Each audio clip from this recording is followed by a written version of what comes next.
If you're an online coach who's stuck or someone who's looking to get in an industry up to anyone making 30 to 50K a month, this video is going to be the most valuable video you're going to watch in the last 12 months and probably your entire life. I'm going to break down the exact systems and everything I've done in my own fitness business, and we're doing with all of our clients and helping them scale their own business, that took me from a stuck 9-to-5 job to actually having the life of my dreams, living in Dubai, living on the Palm, and having everything I ever wanted. And I'm going to remove a lot of the pain and bottlenecks and mistakes I've made in this video so you can get exactly where you want to be as quickly as possible. Throughout the video, I'm going to show you exactly how to book calls, how to close calls, which is basically the only two things you need to do.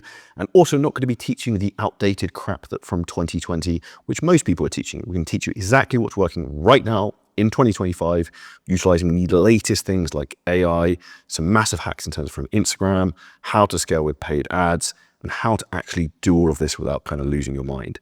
And this is one of the things that most coaches don't understand, is that you actually building the business you want is incredibly simple. You just don't know how. And that's what we're going to fill in today. It was only 5 years ago I left my full-time job, 25th February 2019. And since then, we've worked with over 17,000 fitness clients. We've actually generated over $17 million online. And this is literally what we're going to plow into within this video. Now, this is going to be a long video. It's going to be incredibly in depth. So make sure you hit save. Make sure you also block out time in your calendar to watch this, because this is really going to move the needle for you. And the other ask I'm going to have is, you do take value from this, make sure you smash the like button and share it with a friend. I can tell you what this video is not going to be. It's not going to be motivational hype. It's not going to be any bullshit. This is going to be the exact things I spent over $500,000 in my own personal education to learn that we're going to give you for free. So make sure you stay tuned throughout the entire video, pay attention, have a pen and pencil ready, and make plenty of notes, because the quicker you implement these things, the quicker you're going to see the success you want. Just like our client Katie, who actually started working with us last week, in just 5 days, she made over $5,000 with less than 500 followers, which is wild. And this is where a lot of people have this paradigm, you need to have a massive audience or need to be a certain person to make money online, which couldn't be further from the truth. You just don't know how, and that's what we're going to fix in this video today. Now, you might be watching this and thinking, well, Charlie, I don't have all the time of the day. I don't have time to do all these things, build all these systems. I'm actually going to show you how little time you really need to actually put into building a business when you actually just focus on the right things, and we'll do that right now. So I'm going to show you exactly how easy this is for you actually to scale your business over the week when you actually think you don't have time. So let's say, for example, you are someone who has a full-time job. Let's say like the middle of your day is gone. So let's say probably like 9 to 5 p.m. is busy. Now, if you could give us and give yourself, your future self, the most important thing, which is at least 1 hour a day. If you do that on Monday, Tuesday, Wednesday, let's say you don't do it one day, say you do it Friday, and then say at the weekend, you could work in the morning on a Saturday or Sunday, even both days. Let's say you did 3 hours on Saturday, 3 hours on Sunday. That's 6, 7, 8, 9, that's 10 hours over a week. That's 40 hours a month. That's more than enough for you to actually build a freedom business to get you in the position you want when you're just focusing on the right things. The reason most people can't do this is because they don't actually know the most important thing, which is what we're going to show you in this video, which is what to do, how to do it, and when to do it. And that's actually what we plug and play into our clients' businesses. Now, if you don't have a full-time job, this becomes even more easy, because obviously your ability to then actually scale up in terms of time dramatically increases. And this is what most people don't understand. It's not about how many hours you put into something or how much work you actually do. It's how effective you are and how much output you actually get back. And that comes down to understanding the input and output equation. And this is why it's easier than ever if you just do the right things and be efficient.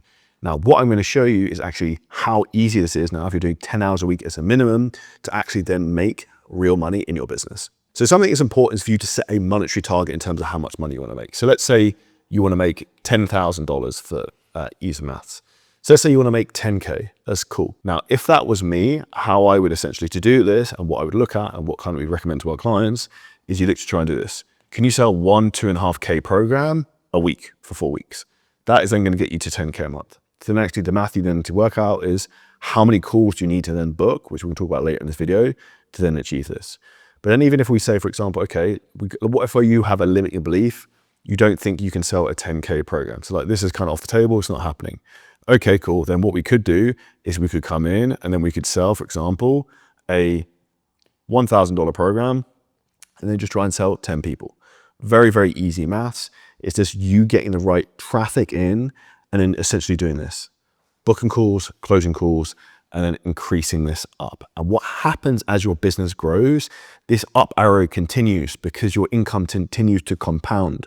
Because when you have more clients, it gives you a force multiplier effect, which is actually going to push you through, and your business will grow momentum. And this is why at the start it's the most difficult, because you have the least amount of skills, the worst mindset, and the least resources. And we're going to fix as much of this as possible within this video so you can get escape velocity, which is momentum. Because you're only one sale away from everything you ever wanted in your life, because that will give you the confidence you need to go all in on your coaching business, which is exactly what you need to do. And if you want help going all in on your coaching business, you can hit the link below this video. You can book in a call with us and we can show you exactly how we would help you do that with where you are now, what's currently holding you back, and the path that we can actually help you implement that. And we'll show you exactly more of that in depth in this video. Now, first, we're going to look at the foundations of exactly what you need to make sure the business is set up in a way that, one, it makes profit, and two, actually it works for you in the way it wants. Now, if we think about from a basic perspective, you want to be looking at trying to create an offer to help people solve problems you've actually solved for yourself. Because essentially what you want to be doing from a positioning standpoint is put yourself at the highest point of authority. You've done the thing personally yourself, and then you've also helped others do that. Now, most people get this wrong, which is why they're a dude and they're trying to target women and help them to maybe get a bikini body or something like this. Now, can that work? Yes, but it's going to make you slightly unrelatable. So what we want to try and do is, ideally, if you've got something in your back history, someone you specifically can talk about your own story, things you've overcome and things you've actually achieved, it then makes it more congruent with your audience. If you were also your previous, basically, potential customer, you understand the pain points, the psychology, and exactly where they are at. And that's exactly why I can help fitness coaches better than anyone else, because I was in that exact position, trying to scale a fitness business, not knowing how to do it, getting stressed, getting overwhelmed, and having crippling anxiety, throwing loads of shit against the wall and kind of hoping something would stick. And guess what? A lot of it didn't. And I'm going to teach you in this video and throughout this course exactly how to actually have an efficient business and not waste your time doing things that don't actually move the needle. Now, if we think about this from a basic perspective, most people set up their business wrong from the beginning. Why? Because they don't have the offer right in terms of from the length of the program they sell and also the pricing standpoint. So as a base, this is what I recommend for most people. You either have a 6-month offer or a 12-month offer. You want to sell longer duration programs, and you also want to sell higher price points. And what you do after the 6 or 12 months, you then put them into a continuity offer, which is essentially where that person is then paying monthly. Now, the best price model I recommend people start with as a minimum is either 2K for 6 months or 3K for a year. Why? Because the game of business is increasing the LTV of a client, lifetime value. Now, if we can get more people to take the 12 at 3K, you make an extra £1,000.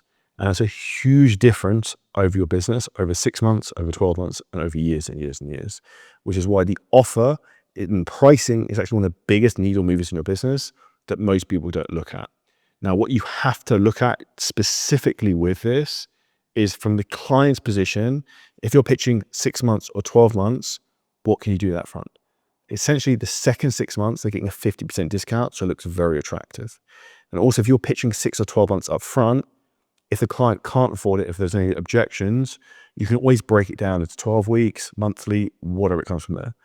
The biggest mistake most coaches are making is they're selling cheap programs on monthly prices. And this is essentially why your business can't scale, because you've got clients who've got dipping their toe in, they're kind of trying it. They're not really committed, which means you don't get great client results. You also don't have cash flow coming up front, which means you can reinvest back into the business to grow it faster, which is specifically what we do. And this is how we've taken over 18 coaches to over 100K a month in the last 12 months, and exactly how we've helped over 500 coaches scale to their first 10K a month in the last 18 months. And if you want to find out exactly how we can do that for you as well, hit a link below this video and we can book in a scaling call and show you exactly what that looks like. And throughout this video, I'm going to show you exactly how you can implement all the strategies we teach our clients for free. Now, once you understand what problems you've solved for yourself previously, we also have to look at market sophistication and how things change. So a common problem I see is a lot of fitness coaches are struggling right now because they're not adapting. They're not adapting to AI. They're not adapting to new content styles. They're not adapting to the new way people kind of buy. Now, this is why your business is stalling. We are the market leaders in teaching AI into coaching businesses. So essentially, you have a sniper rifle precision approach with growing your business rather than Gatling gun spray and pray. And that's essentially where you have an efficient business, which is going to work very, very effectively, get great client results. And if you look actually what's happening in market trends right now, what you want to focus on is doing the things which have the wind in their sails, not the wind against you. So if you look at things that are like hot right now, things like high rocks, things like running, getting very, very popular. And that's kind of the things you want to start pushing your branding in towards, because guess what? If it's popular and people like it, they're more inclined to actually want to be part of your brand if they see that something is part of it. Now, last time it comes to offer and positioning and branding as an overall, we have to think about competitive positioning. Who is your enemy? Who are you pushing against directly?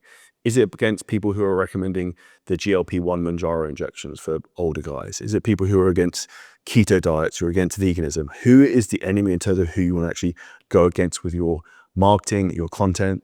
Because what you actually want to do in terms of your branding, your positioning, is you want to polarize. Because what you will do is you will pull the people in you want, and you will repel the people who you do not want. And this is specifically what we teach you from a content perspective, which we're going to go through to in the content section coming up right now. So once you have your offer dialed in and you know roughly what you're looking to sell and to who specifically, now we need to focus on the most important part: how to get these people into the world, how to get traffic and how to get eyeballs. And we're going to talk through you exactly how to do this with organic content for free using Instagram, Facebook, YouTube, TikTok, LinkedIn, podcasting, and email. And later on in this video, we're going to take you through exactly how to do this also with paid advertising. So you can put the whole system essentially on steroids and scale your business to get the time freedom, location freedom, and financial freedom you want. Now, if we start at the beginning with Instagram, this is probably the OG platform that everyone should be using. And when you look at all of these platforms here, don't make the huge mistake that I did. I tried to do all of these at the same time and didn't do them particularly well. What you want to focus on is ideally maximum of 2. Don't try and go and do everything at one go, because you will then fail and you will probably get overwhelmed. Now, if we look at Instagram to start with, a great example of one of our clients who's absolutely nailed this is our client, Dave Kennedy. He focuses on selling weight loss to farmers in Ireland, and he makes over 240,000 euros a month. And pretty much all of that is coming through this one platform. Some of it is from paid ads as well, which is also via paid ads on Instagram, but it shows you how powerful this is. Because when you make specific content, with what I'm about to talk about now, specific hooks, you can then get the exact type of people you want into your world. Because pretty much all these platforms now will all use AI in their algorithms. So depending on the words you say, the language you use, even the backdrops of videos, it will push that content to a certain type of person. So if we look at, for example, Dave's type of content, which you can see some on screen right now, he actually films himself like shoveling shit on a farm. He hits himself on tractors. So if you're a farmer, you know this is for you straight away, right? His hooks are all specific to his audience. And when it comes to the hooks in your content, this is the most important thing you have to do. And you'll have 2. You want to focus on a negative hook, and the only other type of hook I would focus on is an aspirational hook. What are the direct desires that your potential customers want? What are the direct pain points? And in the AI section of this video, I'm going to show you how exactly you can extract your prospect's brain so that you can make sure these are nailed down. So this hooks thing is pretty much going to apply to all the platforms. The second thing we have is Instagram Reels. Now, one of the reasons why most people who have maybe had a coaching business for a few years are struggling with their business growing is because they are using outdated methods from 2020 that someone taught about then. We didn't have Instagram Reels then, we didn't have AI. So Instagram Reels basically gets pushed out to cold audiences. So people who don't know who you are. This is the predominant way this happens. Now, there's a massive hack net right now with this, with something also called trial Reels, where essentially you can post these, they won't get shown to anyone who's an existing follower of you, and you can literally spam these into the internet. And an easy way to try and increase your impressions and your views, if you post 20 Reels a day as a trial, your highest performing Reels, they'll constantly get pushed out and pull new people into your world. And also it doesn't spam your current audience. Now, when it comes to Reels, you want to have different varieties in terms of giving value, asking people to follow, and we'll talk about the conversion mechanisms from this platform later on in the video. The second thing we have is Instagram highlights. So this is essentially on your profile feed where you can save stories. This is like your shopping gallery of almost your Instagram account. So what do I recommend people have there? A few very, very simple things. So if we look at, say, for example, your highlights, I'd have one section, which is my story. I would have client results. And then the other thing I would have would be like your, let's put USP, but like unique mechanism. So if you have those 3 things in your highlights, people can go through and binge that. If you also have long form content, so just put LF, so like YouTube and podcasts, you can put information in there as well, which you can kind of pull people through. So this is really, really important. And what I'd also put in this same kind of bucket is on Instagram, you can pin 3 posts at the top of your feed. If you go and check out my account at Charlie's Nuts of Fitness on Instagram, you will see how I kind of lay that out. I have one which is an authority post about me, one which is let me reintroduce myself, talk about my backstory, and one which is a client result. That is essentially kind of what you want to be doing because it's ticking the 3 boxes. 1 of authority, 2 of personal story, and 3 of client results. And those are things that essentially get people to buy. Now, the next thing we want to have a look at is your bio. So your bio on Instagram is incredibly important and the whole profile setup. So what I would recommend you do, and I pretty much do this on all the platforms as well, is have a headshot of you, which is professionally done, where you look happy and smiley, not miserable. That kind of helps. Have a bright colored background behind you so it pops out in like the story feed so people know who they're kind of talking to. The second thing with the bio, with the text on there, you want to specifically say who you help and what you do and some type of accolade. You want to make it crystal clear when someone comes onto your profile who you are for, but also importantly, who you are not for. Because what you don't want to be is in that kind of middle ground, which is where most people screw themselves over. The other thing you have on your profile is you can put on links. So personally, I would depend on what type of funnels and things you're using to get people into your business, which we'll talk about further into the conversion section of this training and this course, is you could have something like a VSL in there. You could have opt-ins for lead magnets. You can have links to the long form content. And we'll talk about what that looks like later on. Now, carousel posts. This is something that is popping off on Instagram right now. And I would think about this for you. Carousel posts and static images are like the email list of your Instagram account. Why do I say that? Because these types of posts will only get pushed really to your existing followers. They're not going to have explosive growth. So what you want to focus on doing with these types of posts is use them to help convert the audience you have. So these are really good from a storytelling and a sales perspective. And I'm going to talk about later on in the Instagram section exactly how to use CTAs in these and how to use automations. But one of the things I'd recommend everyone does as a coach trying to build more personal relationship with your clients and your audience is also to post like, not like a week in the life, but almost a carousel of update of things you've done over the week, having cool captions, storytelling. Because you have to remember, and particularly in the AI world we're coming into, people buy from people. So the more you put yourself out there, the more relatability, the more people are going to crush and buy into you. Next thing we have is captions. So we spoke about carousels and posts. Captions are often overlooked. Now, people ask about hashtags, so they're, in my opinion, completely not. People obsess over small things like that. But the caption is what sells. The image is the hook, the pulls the fish in. The caption is what gets the fish on the boat. And an example in terms of with this, if you're going to do like, say, for example, as a fitness coach, before and after photos, the before and after photo is what pulls someone in. The caption is what converts them and sells them.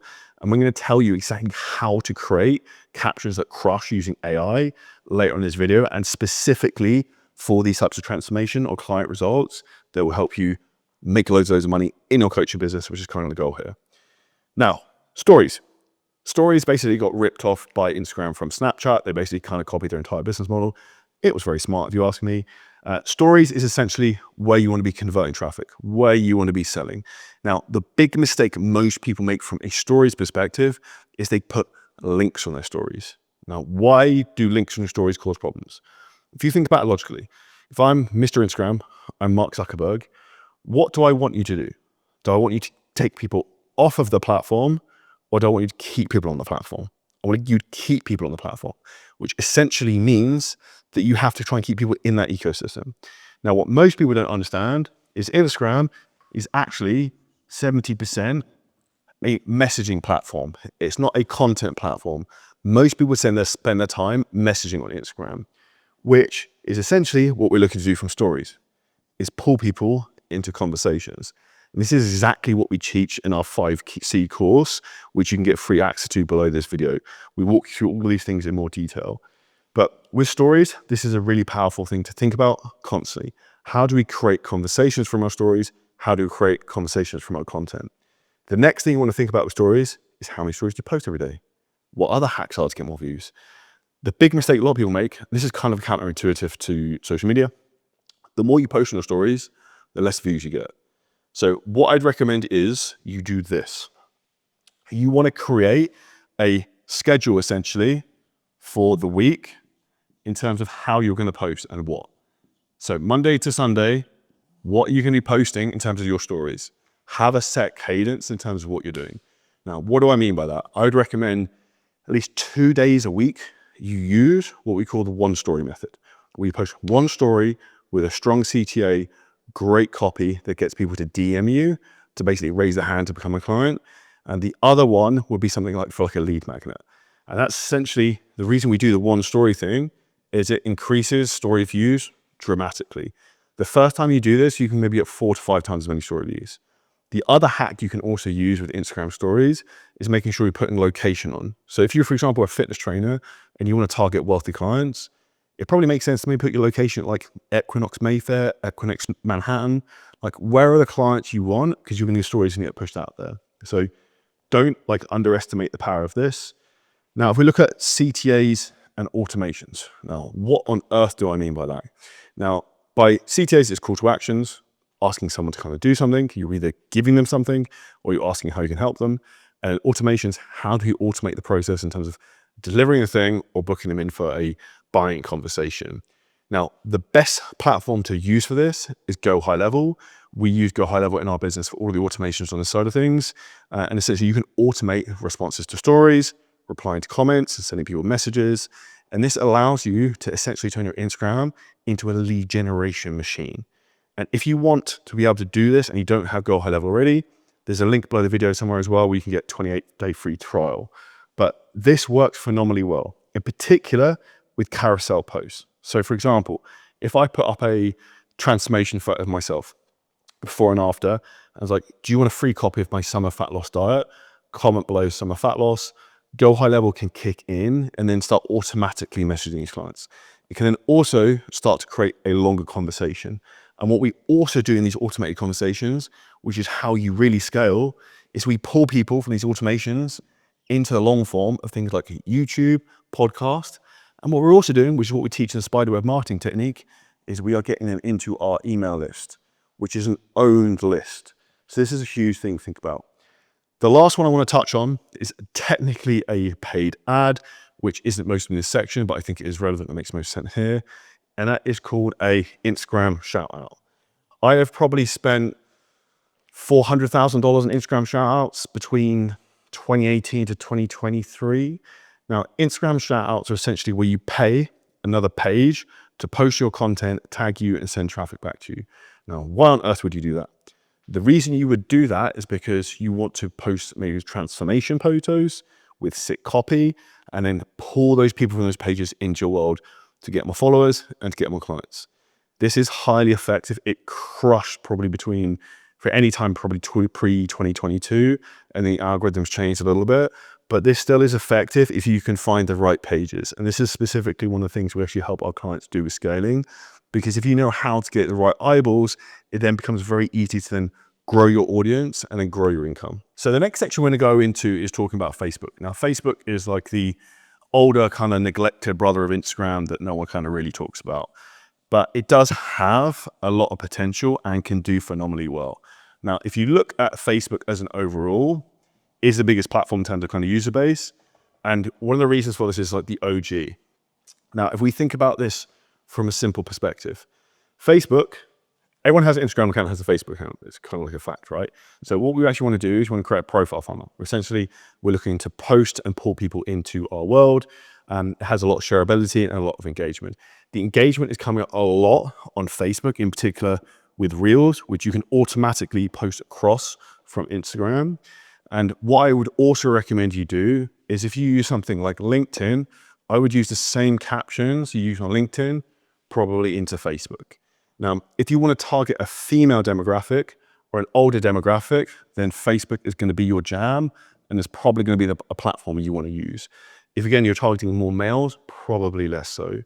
Now, one of the beauties with Facebook is Facebook groups. Facebook is amazing for communities because you can create groups and ecosystems where you can become the moderator, and essentially it's like a modern day forum from like 20 years ago.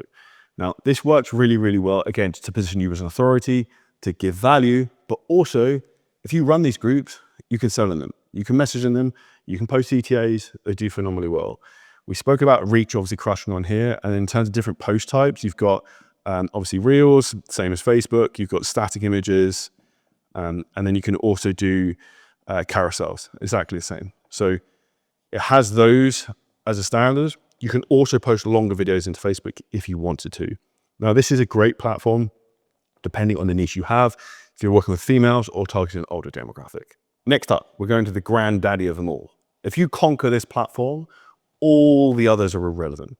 Now, why is this the granddaddy? Because it has one huge thing. I'm gonna do this in my autistic handwriting from doing a strange angle, is leverage. And this is YouTube. Now, YouTube is the hardest platform to crack.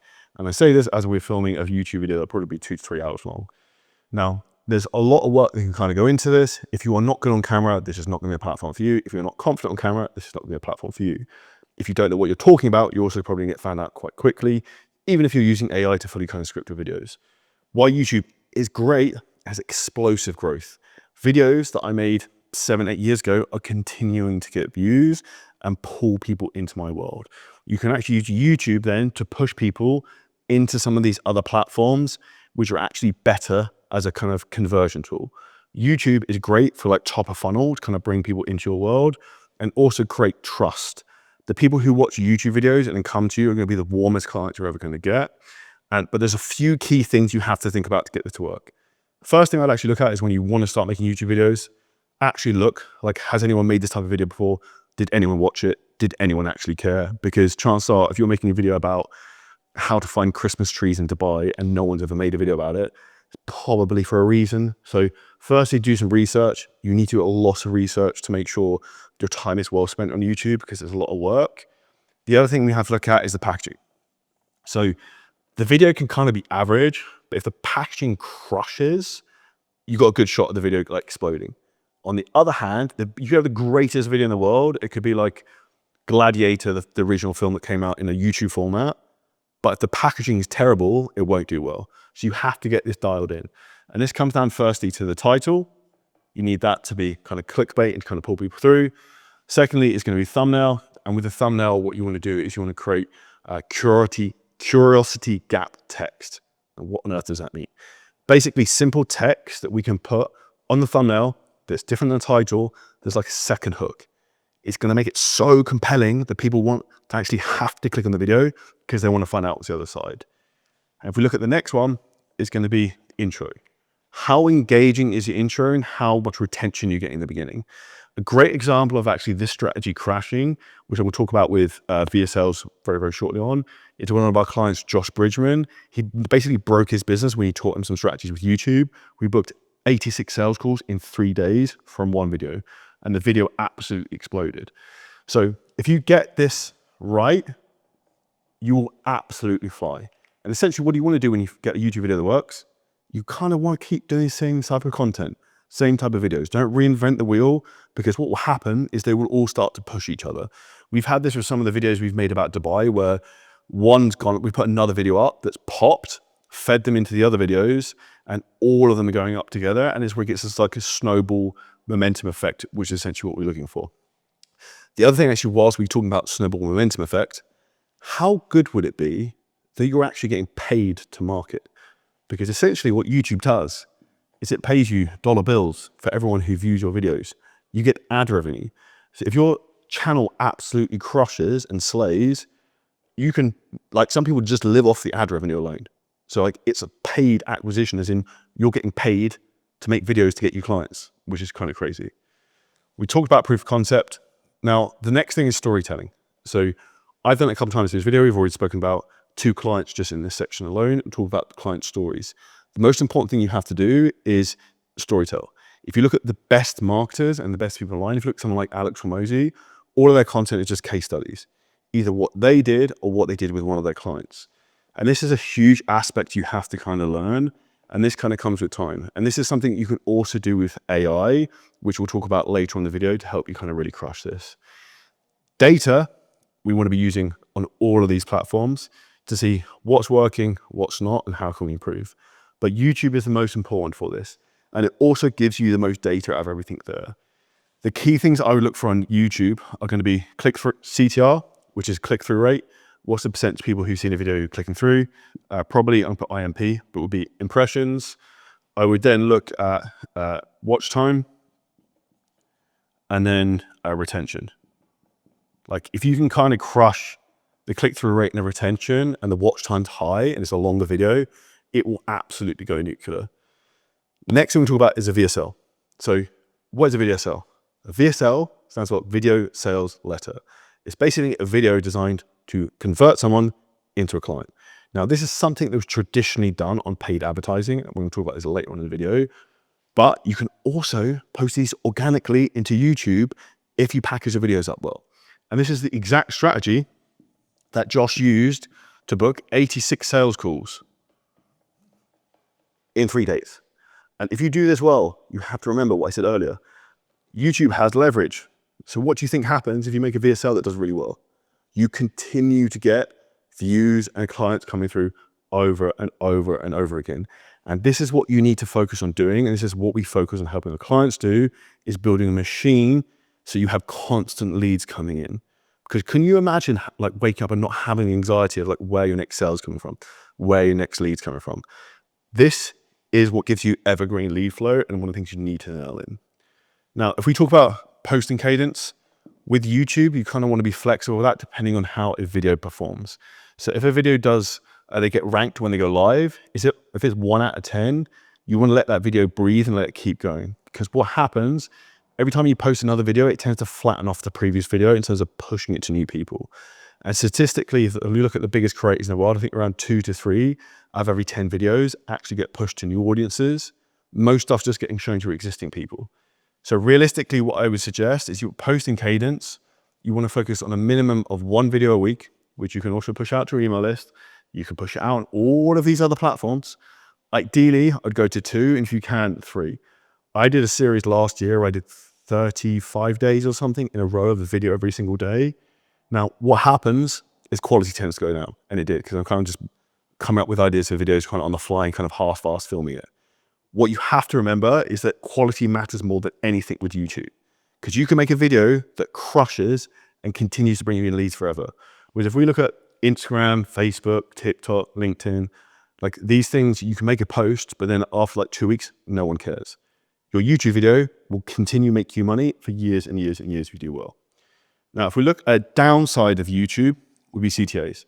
Now, what do I mean about CTAs? It's sometimes difficult to take people from a video into a buying conversation or buying the thing you're selling. So there's 2 ways to do this. One is trying to pull people into other platforms. So maybe asking them to DM you for something else.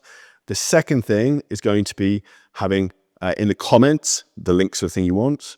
So like a pinned comment, which would be like you actually see below this video. If you actually go and check out the comments, you can also click the link and book a call. It will basically show you the actual link, and it's all condensed together. Because one of the mistakes people make when they put, say, links in the pinned comments is the text is too long. So people have to click read more to be able to see the link. You also want to put these links in the summary description section below the video. And that's kind of like your advertising opportunity of where you can put some of these links. The other thing we also want to focus on YouTube is at the end, is with end cards or screens, it's kind of like looping. So how YouTube will push people into other content is if someone comes in and they watch this video, for example, and the watch time is long, and then they go and watch another one of my videos because of the end card at the end of this, it's not just on the watch time of the video that they look at, it's the watch time of the entire session that someone is on YouTube that you started. And that's when they'll start to push your content out like crazy. Now, one of the things with YouTube is it's a slow burner to start with, and a lot of people get disheartened, but you just have to focus on consistency and just looking for like outliers. There's a great software you could use, which is called oneof10.com, which allows you to search and basically see what's outperforming in other people's channels versus a normal. So one of the beauties with oneof10.com as well is we're just looking for proven concepts, thumbnail designs that work, titles that work, and this is essentially what you want to be looking at. You want to look for things that are kind of home runs and then just step up and hit the home run. And if you do that consistently on YouTube, you get leverage, you get brand, and you also create a money-making machine. So next up, we have TikTok. Now, TikTok is a controversial platform, and it is a platform that, if I'm honest with you, I haven't necessarily been the biggest fan with in some respects, but it does have a huge amount of potential. Why? Because it has explosive growth. Things can literally just go nuclear on TikTok. And one of the things you can also do with TikTok, this is almost why I'd say it's similar to YouTube, is you want to think about, like, if we look at like a sales funnel, TikTok is kind of up here, we're top of funnel. We're just trying to pull people into a world and kind of pull them through. Now, we have explosive growth. You can also use live. We're currently live on TikTok right now. Now, why would you do live on TikTok and not on Instagram? Can you guess? Guess in the comments. The reason for it is TikTok live will be pushed to cold people who don't even know who you are. Instagram doesn't do that. Facebook doesn't do that. So you can actually use live to grow your audience. You can also get paid on TikTok for lives and people viewing your content. Now, TikTok as a platform loves volume. You can post loads and loads and loads of reels. It will absolutely crush. Now, this is a combination in terms of how you can pull people into your world. If you also do e-com, TikTok Shop is crushing. And I think there's a stat that in terms of e-commerce in China, I think 30% of all e-commerce sales now via live shopping on like TikTok, which is kind of wild. So you can see where that is essentially going. Now, if we come back in terms of, I'll skip one ahead to SEO, TikTok has wild SEO. Like, it will push content and people can search exactly what they want. So for you, if you want to make content that's going to blow up, it's actually a great platform also to research for reels and for some of these other things. And how you can essentially do that, I put a recording on screen right now. You can go into TikTok, click on search. If you hit the top right 3 buttons and go to filter, like say if I put, look, fat loss tips for men, I put the filter on the top right. I can look at like most viewed or most liked, and then also put a time of say like the last 30 days. I can then specifically see what's being pushed in the algorithm, and then I can essentially create my own variation of that with a proven concept. It also has the SEO in terms of people can look, for example, best restaurants in Dubai, and reels and things like that will come up, which again help you in terms of an audience. A downside to TikTok is the messaging functionality isn't anywhere near as good as Instagram when it comes to actually conversions. So if you're doing, like, say, for example, trying to book calls and sell stuff, not as well. The best way I would actually recommend to use TikTok from a sales perspective is to use a link tree. Now, what do I mean by link tree? Essentially a link where you can have multiple links. Now, why does this work? Because we can have a couple of things here. We can have links to our YouTube channel. We can have links to our podcast. We can then also have links to our email list for our lead magnets. So again, we're pulling people into our world, getting top of funnel and creating an audience. The other thing we have to think about with the link tree here is we can then also put a link to then book a sales call, buy our thing, buy my vest, whatever it might be. And this is where TikTok actually is kind of like a sleeping giant right now in terms of the user adoption and growth is probably quicker than any other platform out there. But most people aren't looking at this because they think it's just for kids. But you have to remember, maybe TikTok was just for kids, but this was 7 years ago. Those kids are now getting older and they're now actually growing up and now have, guess what? Disposable income. I also think on TikTok, the analytics you get are actually kind of superior to Instagram in some respects. Like, you can see by location who's looked at an individual post. So it gives you a lot of things to kind of help steer the ship in terms of from a content creation standpoint. It also has, which we actually didn't talk about, it has TikTok Studio, which is similar to YouTube Studio, which is an app for your specific analytics on your account, which gives you very in-depth breakdowns in terms of exact things you need to be doing with content, what's working and what's not. Next up, if you want to make money and you want an easy platform, I say easy in terms of content creation, and also the platform that has the most organic reach, the easiest, this is LinkedIn. And I'm going to break down for you the math we use with our clients to help them make, we call it a 12K a month strategy, £12,000 a month from one LinkedIn profile. Now, let me break down some simple things for this. If we look at LinkedIn, the average user on LinkedIn earns around $100,000 per year, way higher than any other platforms. And essentially what we teach you to do with LinkedIn, if I write this out, is that say we have, let's say we book 6 calls a week from LinkedIn. Kind of sounds reasonable. I think you could probably kind of do that.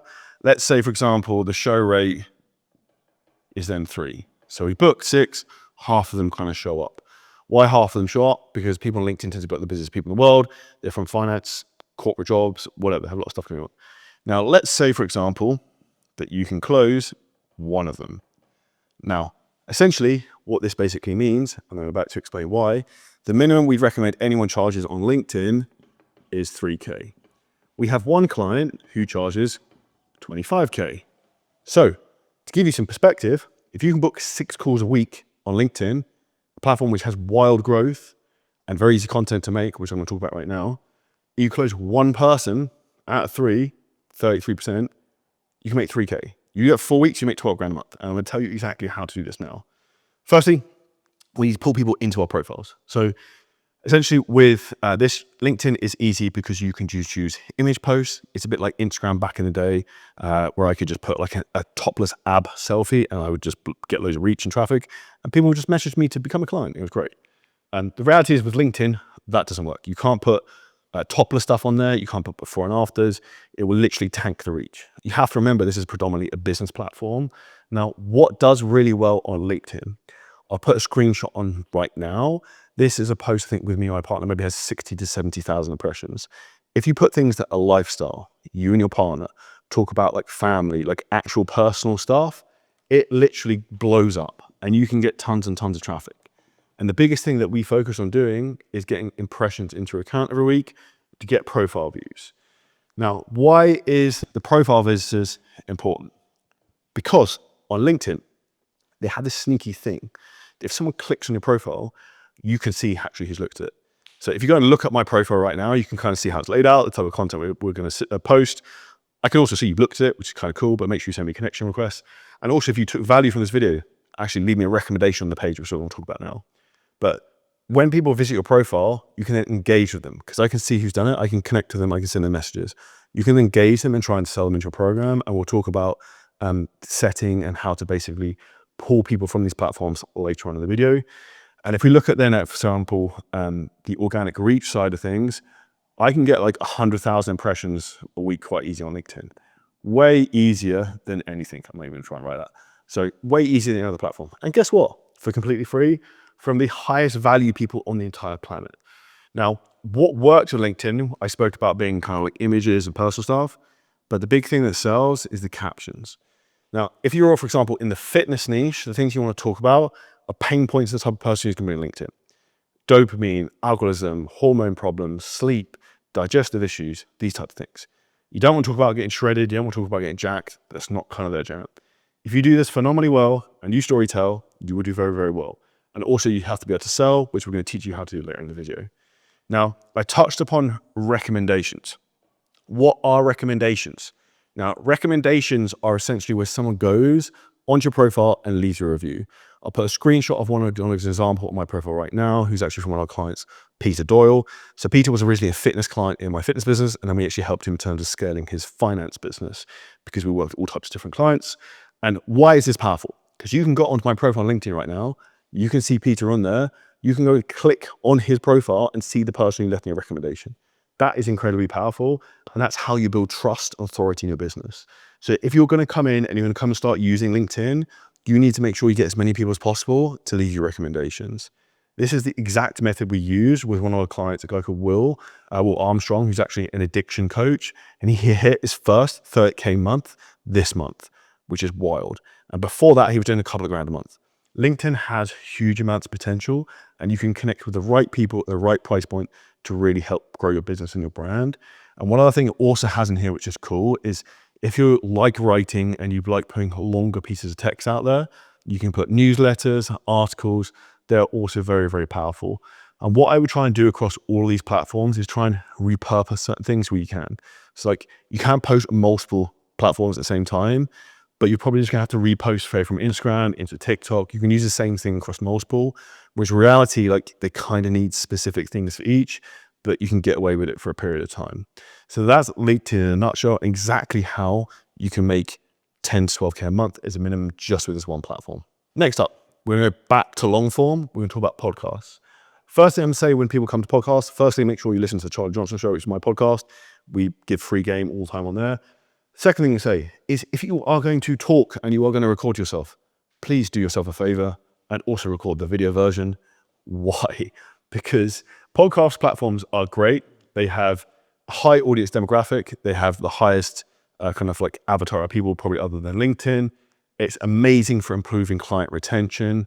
However, if you're using Acast, Spotify, Apple Podcasts, the problem you have is it doesn't get pushed to new people. Spotify's starting to change some of that now, but if you take the YouTube video version of your podcast and then you put it onto YouTube and maybe create a separate channel, it can get pushed out to new people. People can discover it with SEO and you can pull people into your world. Now, the big thing with podcasts is to actually be consistent. Most people find this very difficult. And if I'm honest, the first time I recorded a podcast, I remember sitting in my shed in my garden in Surrey, talking into a microphone on my own. This is kind of weird. And it takes some time kind of getting used to, but this is something that really compounds for you over time because people will go through and binge podcasts. In particular, if you either make short digestible episodes or you do guests. One thing I would advise not doing is not trying to become like the next Chris Williamson or Stephen Bartlett. If you have a business that's in a specific niche, make specific content that's maybe 8 to 12 minutes long, solving their specific pain points. Now, why is this powerful? You are literally getting in their head every single day, every single week, and they are listening to you, absorbing you. You become their mentor at scale. And if you want me to become your mentor at scale, there's a link below the video where you can actually check out our own podcast. And we've had 3 videos and 3 podcasts a week on there as well. But the big thing with this, I'm going to give you a gift, is this software. So this is called Riverside.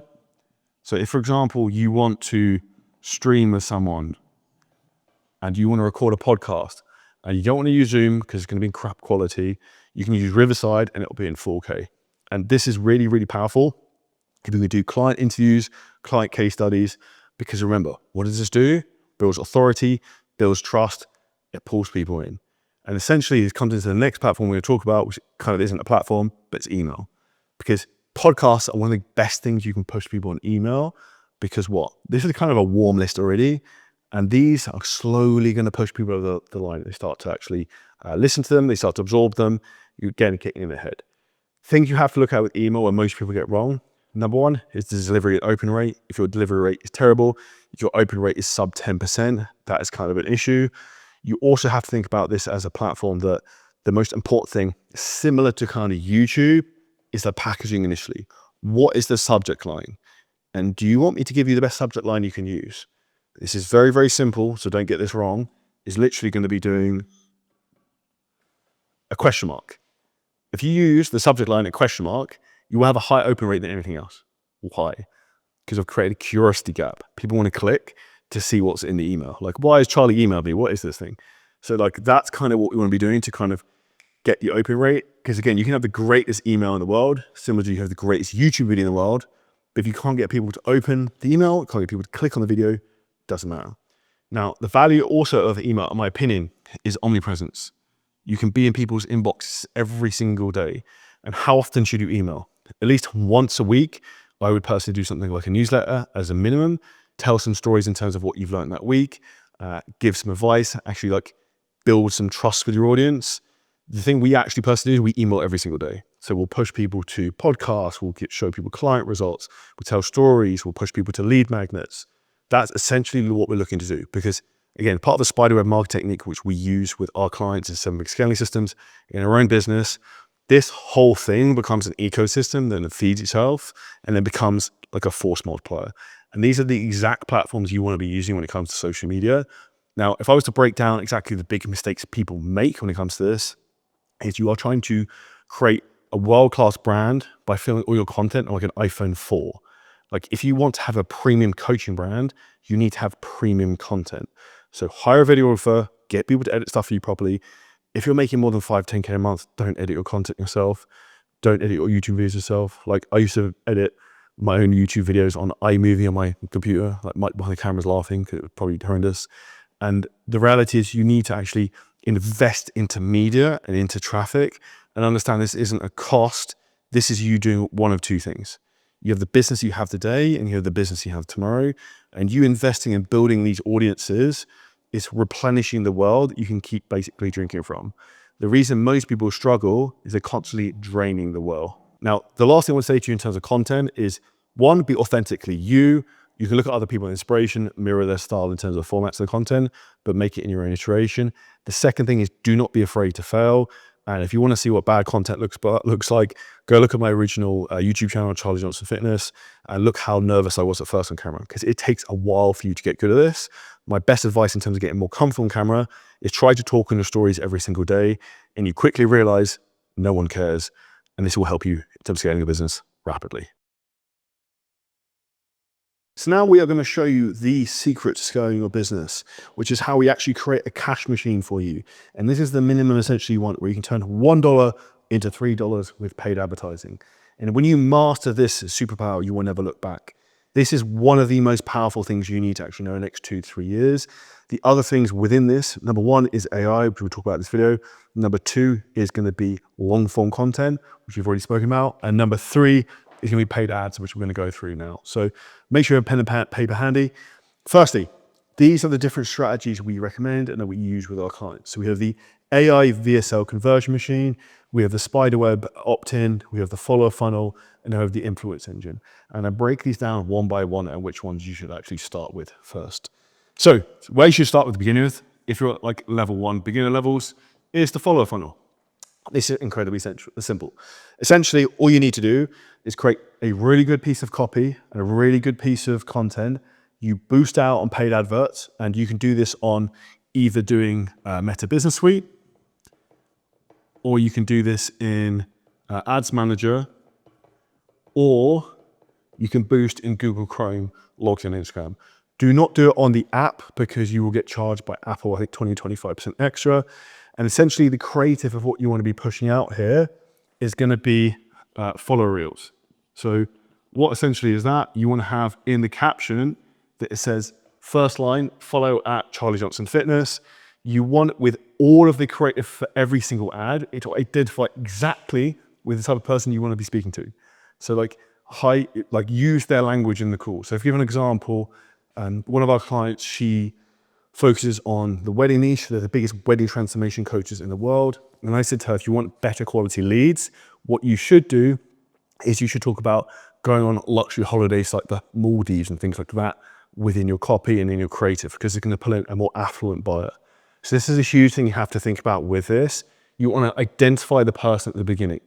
Now, so for example, I'm looking for 5 guys who are busy men in Dubai, busy executives in Dubai who want to get X, Y, Z. Like you want to be very specific in terms of who you're trying to speak to, because Facebook uses AI to basically run the algorithm, and it will skim through your content and push the content to the right people depending on what you say and the visuals of where you are. So we recently filmed some ads for golf professionals that are crushing. And where did we film them? On the golf course, on the driving range, because it's an environment they know, like, and trust, which is really, really important. So that's essentially how follower reels look like. And when we're looking at follower reels, what do you want to be looking at in terms of like a KPI of like what's good for a cost per follower? Essentially, it doesn't really matter. It's just the quality of the people coming through. So if you're getting followers for your niche and they were all earning over 100 grand a year, you could pay £10 a follower. You could pay as much as you wanted. It almost doesn't really matter. But what you actually have to understand is the basic minimum we look at is around $1 a follower or less is generally good. And the goal of all we're doing is we're using ads to pull people into our profile who are then following us, and then we're DMing them to try and get into our program, get into our world. They're also going to get pulled into retargeting ads, which we can also talk about as well. So this is a very, very easy metric, top of funnel to pull people in. If you're beginners to ads, you can start this straight away. I have lots of in-depth videos on our channel showing exactly how to do this. The second thing we're going to talk about now is the spiderweb opt-in. So this is a very, very effective way to scale en masse and pull people into your world and sell over a long period of time. So this is an ecosystem in terms of how it works. So this works really well when you have great long form organic content, because essentially we pull people in, they're going to come to get a free course, so maybe it's like a free abs guide or whatever it is. You collect their email address, you've then got your email list. The second page is going to be a VSL, which you can try and book them to a call. If they don't book a call, they go to the free community anyway, and they get the free thing. You can also try and convert them here, but you can also warm up prospects here as well, and eventually they become buying clients. And that's essentially what we look to do with spiderweb marketing technique. The most important thing with this and all of the ads, though, is tracking. So you have to have tracking in place so you know specifically what ads are working, what strategies are working, where people are coming from, and how profitable you are. The minimum you want to be is this 3-to-1 ratio where you put $1 in, you get $3 back. If you're at that point, you can start to slowly increase the spend. We use a very advanced ad software called Hyros. This does not work for the follower funnel. This works for all of these other ones where you're sending people directly to a landing page. We have specific strategies we use with our clients where you can manually track these with VAs to see the profitability of it. And there's a few things you want to be looking at, which we're going to discuss in terms of ads and other metrics that are going to come through from this. So this is a spiderweb opt-in. This works really, really well on retargeting. I'm going to break down what the difference between cold ads and retargeting ads is as well. Third technique we have, and this is the advanced one, so this is like the hardest one to kind of pull off, but is the most scalable one. And this is the AI VSL conversion machine. And this is what we use with our client Dom Wenner to help him get to 150K a month. Essentially, what you do here is we use AI to basically transcribe loads and loads of data, create a video which is compelling, manipulative, and triggering to your ideal audience, so essentially they want to buy. And we do the same thing with the ads, and we pull people through from an ad to an opt-in page to get basically the free training. The free training then books them for a sales call. You then essentially close them. You can do a second variation of this where you send people directly into the AI VSL from the ad.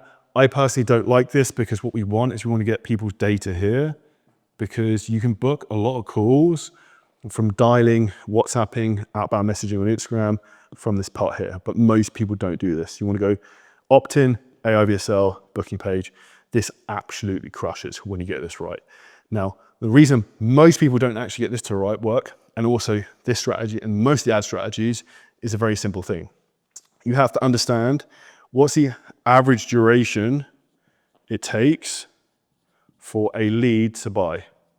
So for us, I know it's around 30 days.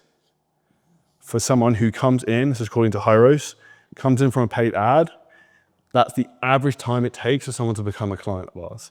So if I start on day 1 of the month, say we're day 1 of July, it's a terrible one. Let's say I increase the ad spend. Let's say let's say I'm spending $1,000 a day and I go to $1,500 a day. So we increase 50%. Lead flow goes up, but nothing changes. I'm not seeing any revenue. We're not making any more money. Then what do? Is probably 2 weeks later, or probably less, 10 days later, I pull it back down to 1,000 because I'm shitting my pants and spending too much, and then I actually don't see the benefit. And you probably get a bit of a bump maybe 3 to 4 weeks in. So this is where with ad spend, you want to gradually increase your spend over a period of time and try and keep within certain KPIs and metrics, which we're going to talk through in terms of like lead cost, calls booked, et cetera, et cetera. So that's the AI VSL, that's the spiderweb opt-in, this is follow funnel. And then this is the influence engine, which actually helps you to increase show rates, reduce skepticism, and also booking calls, and it's incredibly profitable. So we push this only on warm traffic. About to break down what the difference is between the two of those. So why is this called the influence engine? It's called the influence engine because it influences consumer behavior. Essentially what we're looking to do is push social proof in front of people all the time. So case studies, video reviews, video review compilations. So it's just breaking down sales resistance constantly. And the only CTA here is just to get people to a call booking page. Super plain call booking page, literally just land on the page and book a call. Now, this isn't something you're looking to scale to masses, but this is very good in terms of actually helping the rest of all these ad strategies convert. Because if all you see is social proof from me all day long, you're going to be way more likely to buy. And the big thing, as you would say from ads, they are always way more profitable than you realize. Just because of the impressions and reach you get, that gives you a huge amount of scale. Now, we spoke about 2 things in terms of you have warm ads and then you have cold. So what's the difference? Warm are going to be people who already know you, have engaged with some of your content. Cold is we're going into the blue, wide ocean of people who have no idea who you are. Warm is much easier to convert. Cold is very difficult. Warm, you can't really scale to a certain point. Cold is essentially infinite. Now, if we look at the best audiences that you can use for warm targeting, it's going to be retargeting social media content. So people who engage in your profiles, you can retarget your email list. You can also, we'll come to that actually, I'll add a cold one in here as top of mind. You can also create a lookalike audience now a lookalike audience, you can upload data from Stripe, from wherever you like, email lists, and you can ask Facebook to find you people similar to the existing audiences you have. So for example, I could upload a list of all the clients who have bought a program from me, and I can create a custom lookalike audience where it will try and find me people like that. So If we look at audiences, you can do things like buyers, and then I would also do like calls booked is kind of like the best ones you want to be looking at. Now, those are kind of some base ones. In terms of cold traffic as well, you can have interest targeting.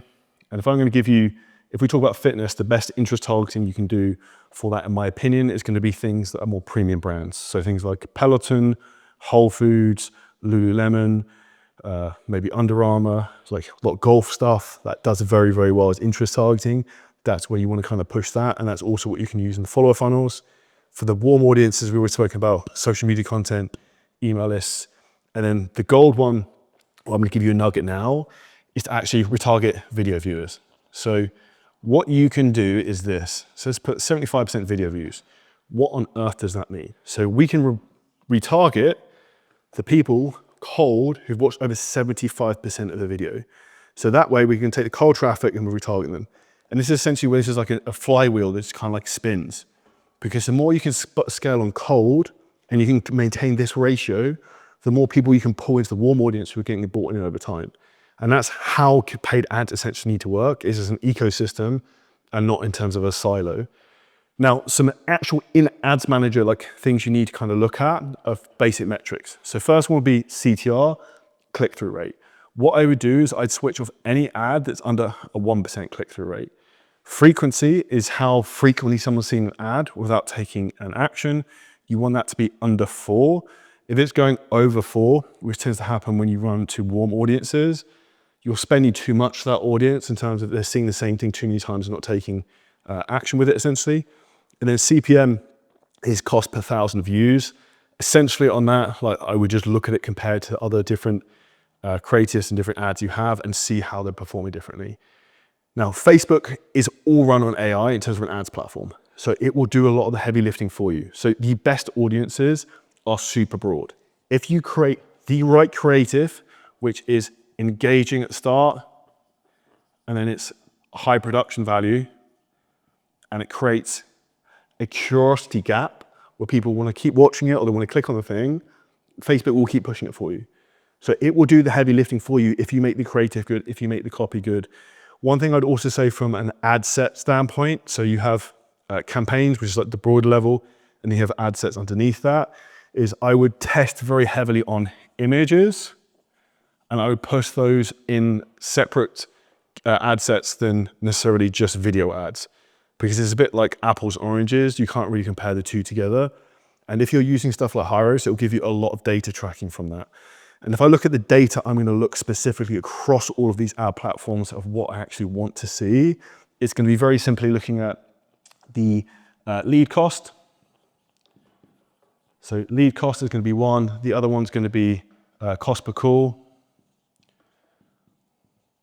And I'm gonna look at revenue, sales, like number of buyers, and essentially profit / ROAS.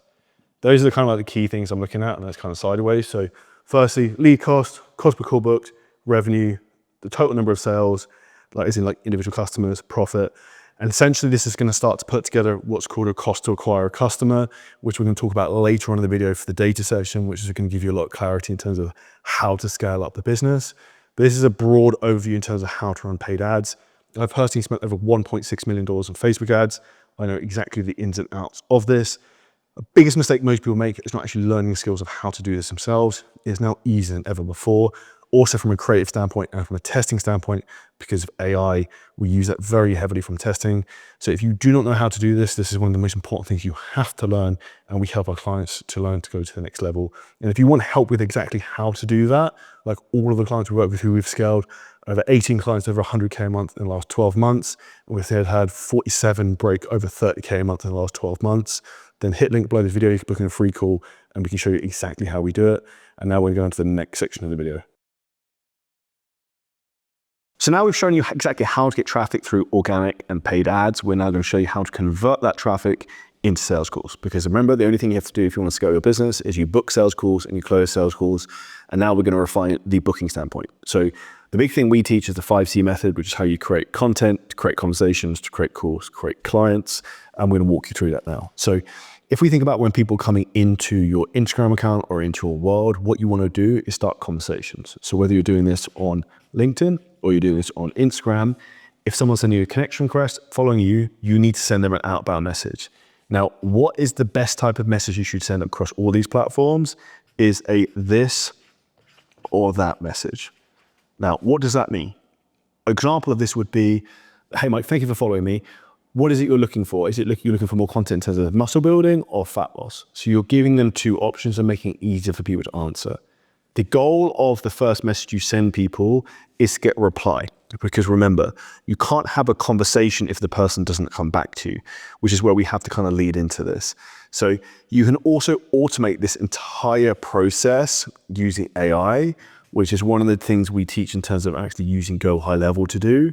The second thing you can also do is you can create automation flows. So let's say, for example, you've got a piece of content and we're going to put a CTA underneath it. And the CTA is going to be, say, for example, let's say it's the word fat loss. Now, let's say we're using the word fat loss. What's going to happen is we can have automated messages that then fire to anyone who says the word fat loss, gives them basically the guide, the lead magnet, and then it starts a conversation. Now, what this will do is we will ask questions, but alongside sending the guide and asking questions, we will send them long-form content. Now, that's not Liverpool Foot Club, that's long-form content. And why is that important? Because we're building know, like, and trust, and we're replenishing the well. And this is how you get this whole ecosystem to kind of work together, where you create conversations that pull people into long-form content that give you leverage. And with the ultimate goal of everything is geared to getting people to a sales call. Now, the biggest mistake most people make in their business is actually in hiring the people doing these conversations, which we're going to talk about later on in this video. But the second big mistake is actually this, and that is essentially rushing booking a call. Now, what you want to be doing constantly is stress testing people. And it's the same thing we do from a sales perspective. We're going to talk about the closure framework in terms of how we do it from a sales course perspective. But you want to get people to actually label themselves with a problem. Yes, this is the issue I have. This is what I've tried before that hasn't worked. Okay, awesome, Mike. So if you've tried to lose weight before and you tried a ketogenic diet and it didn't work, would you be interested if I mapped out the exact plan we actually use and show you how we do this with our clients? And they can eat the food they want and actually still see results. Like, this is what you want to do, is get an actual pain point up and not rush. The biggest mistake most people make and most setters make, they've had 3 messages and then they try and jump into booking a sales call. And then what happens? The client just doesn't respond, and then they go and they become a ghost in conversation. And we're going to talk about what that looks like right now. Now, when they become a ghost in conversation, our goal is to re-engage them. Now, one of the best ways to re-engage people is actually using funny emojis and different things to like try and trigger people. So a lot of this, we actually teach our setters to use AI by taking the previous messages and upload them in to give them custom messages to send. But one of the best ones we actually send sometimes is like Homer Simpson going into the hedge, and something just so like, even like, did you get eaten by a crocodile with a crocodile emoji? Because these are different things that are going to create conversation, hopefully get the person to come back to us. Another strategy you can also do is you can unsend the previous message and resend it, or you can double tap the heart button and it comes back to the top of their feed. Now, one of the big objections also when you're in these type of conversations where you're trying to get people to sales calls is always going to come down to this one thing, the price. Oh, how much is it? I want to jump on, I want to know how much it is before I speak to you. Now, how you handle this in DMs is very important because people don't know the value yet, so giving them price is completely irrelevant. And the way you handle this is exactly like this. I would say to them, everything we do is custom and bespoke, and I don't really know if we can help you, and I don't know your specific pain points yet, or how long you'll need to achieve X, Y, Z result. So what we do is we have a quick 20-minute conversation, look at where you are now, where you want to go, and then if I feel like we can potentially help you, I can show you what your options for that look like. How does that sound?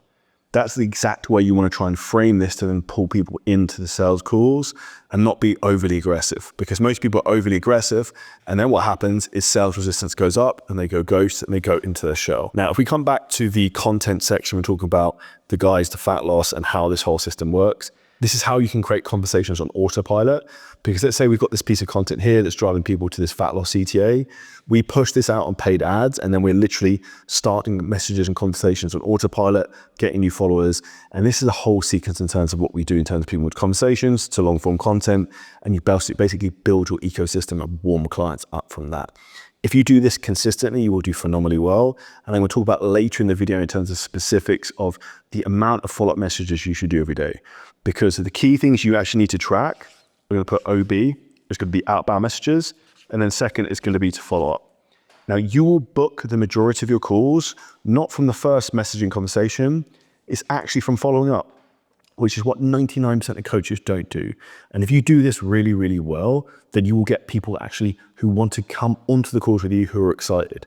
And this is where if you have a sequence where you can follow up with people from 3 months ago, 6 months ago, a year ago, these people eventually buy. And the big thing that's happening right now is that buying cycles are getting longer because a lot of people have high levels of skepticism about working with people. Now, if we look at a different type of conversion system, if we look at dialing, so let's say we're going to use the same method in terms of content. We've got people coming to a fat loss guide.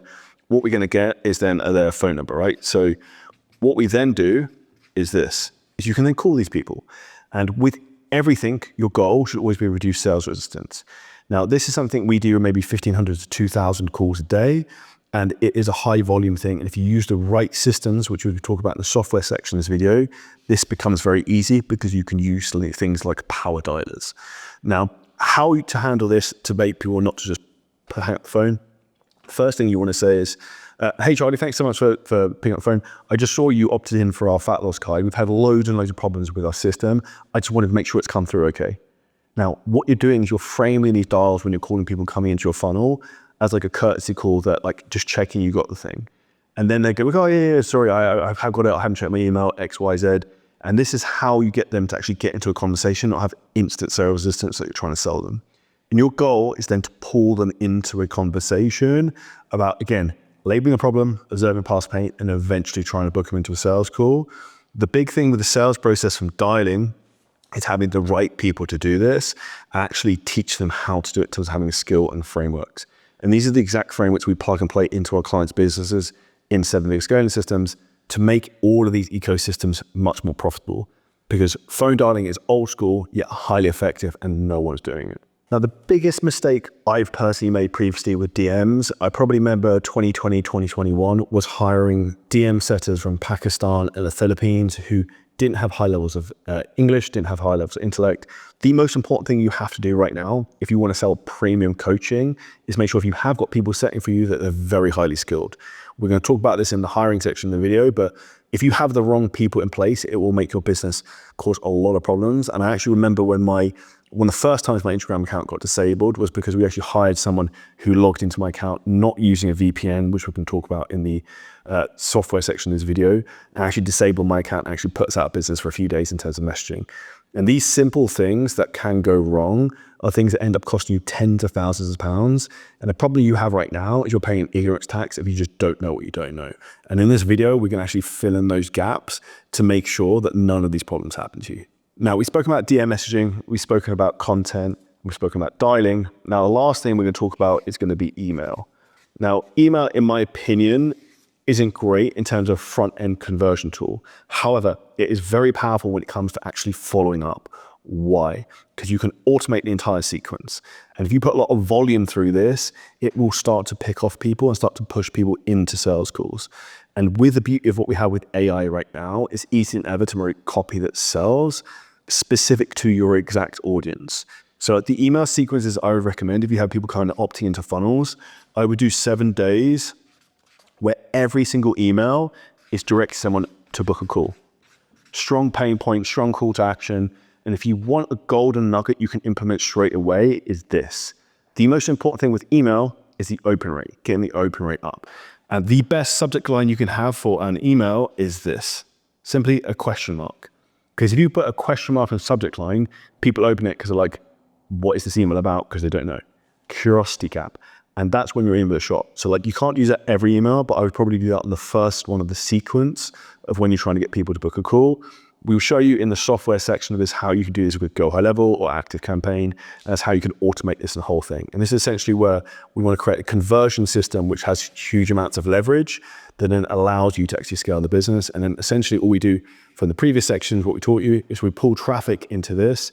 We can DM set people on Instagram, LinkedIn. We can also obviously pull people from the content into automated conversations with AI. We can dial people, the emails are going to book them. And this is where we can actually really turbocharge a business. And this is the exact methods we've used to scale our own business and multiple other clients to over 6 figures a month. So now we've shown you how to get traffic, how to book calls. We're now going to show you how to close calls. Now, if you're taking value from this video so far, make sure you smash the like button and make sure you watch this segment now and have a pen and paper, because this is the most valuable part of this video. This is essentially where the rubber meets the road, and this is how you actually make money in your business. Because there are only 2 things you need to do if you have an online business. You need to book a sales call, close a sales call. Now we're going to talk about how to close a sales call after booking them. And I've broken this down into 5 buckets: pre-call, sales call, sales script, objections, and have the sales team and how you scale that out. I'm also going to sprinkle in terms of how we use AI to optimize all of these flows and how we do this with our clients. So if we start the pre-call, this is where most people mess this up to begin with. And if you do this well, you know if you're going to close a call or not beforehand. So a lot of this actually comes down to framing. How was a sales call positioned to a prospect coming to it? Are they coming with being made problem aware and knowing that you have the solution? So like how this is positioned is really important. So one of the easiest ways to actually improve yourself from a framing perspective is to actually provide more value up front. Now, one of the best ways to actually do this is to send a prospect some type of long form content like this video before a sales call. So if you actually give them a value up front and you want people to absorb a lot of your content, Google did a study where essentially they buyers need to consume 7 hours of your content before feeling comfortable making a decision. 7 hours is a lot of TikToks, Instagram Reels, dancing around. That's a lot. But long form content, that's easy to absorb. So this is where we want to push people in to your long form content, and you send people that manually before the call. You want to send them the most specific thing. Now, next thing we talk about is intel. This is where you want to be like ghost recon. Now, most people don't actually do this. If you actually prepare for sales calls, it becomes very easy then to actually close them. And you have to look at a couple of things. So when we look at intel, what do I look at for prospects?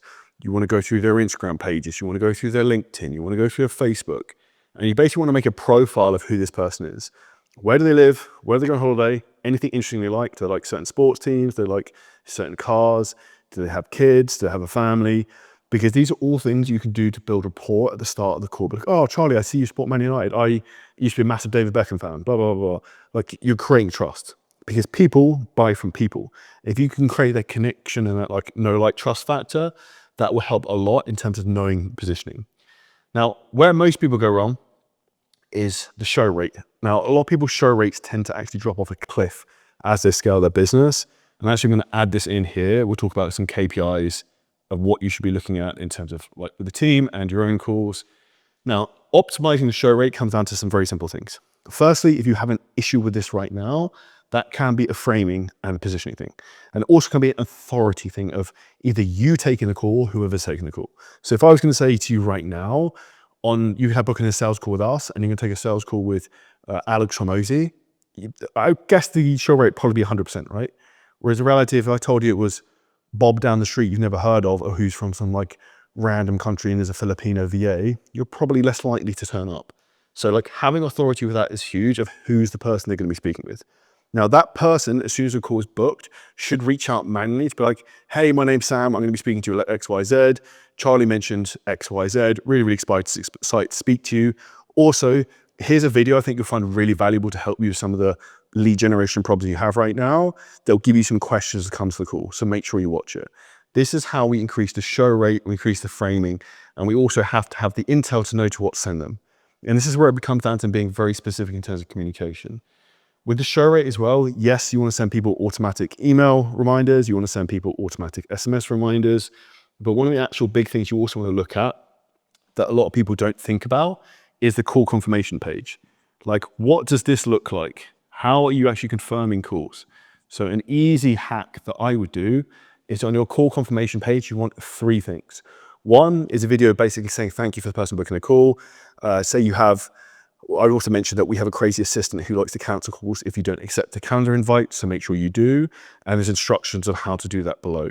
Step 2 on that landing page is we actually show people how to accept a Google Calendar invite. it tends to actually happen that if you teach people the behavior you want, they tend to do the thing. Thirdly, was we have a long form piece of content on that page we want people to watch before the call. So this is how we really try and optimize our show rate. We'll talk about what the KPIs look like specifically for that afterwards. Next, we have emotions. Now, emotions are why people buy. Now, what do most people do when they fail at sales is they do this. They sell with logic. This is the basic thing that everyone defaults to. If you're a coach or a consultant, you go to the logic. Now, what do people actually buy from is emotion. So you have to understand that, which actually why the recon of knowing who you're speaking to, what makes them tick, is important. I've also gotten in show frustration here. Why?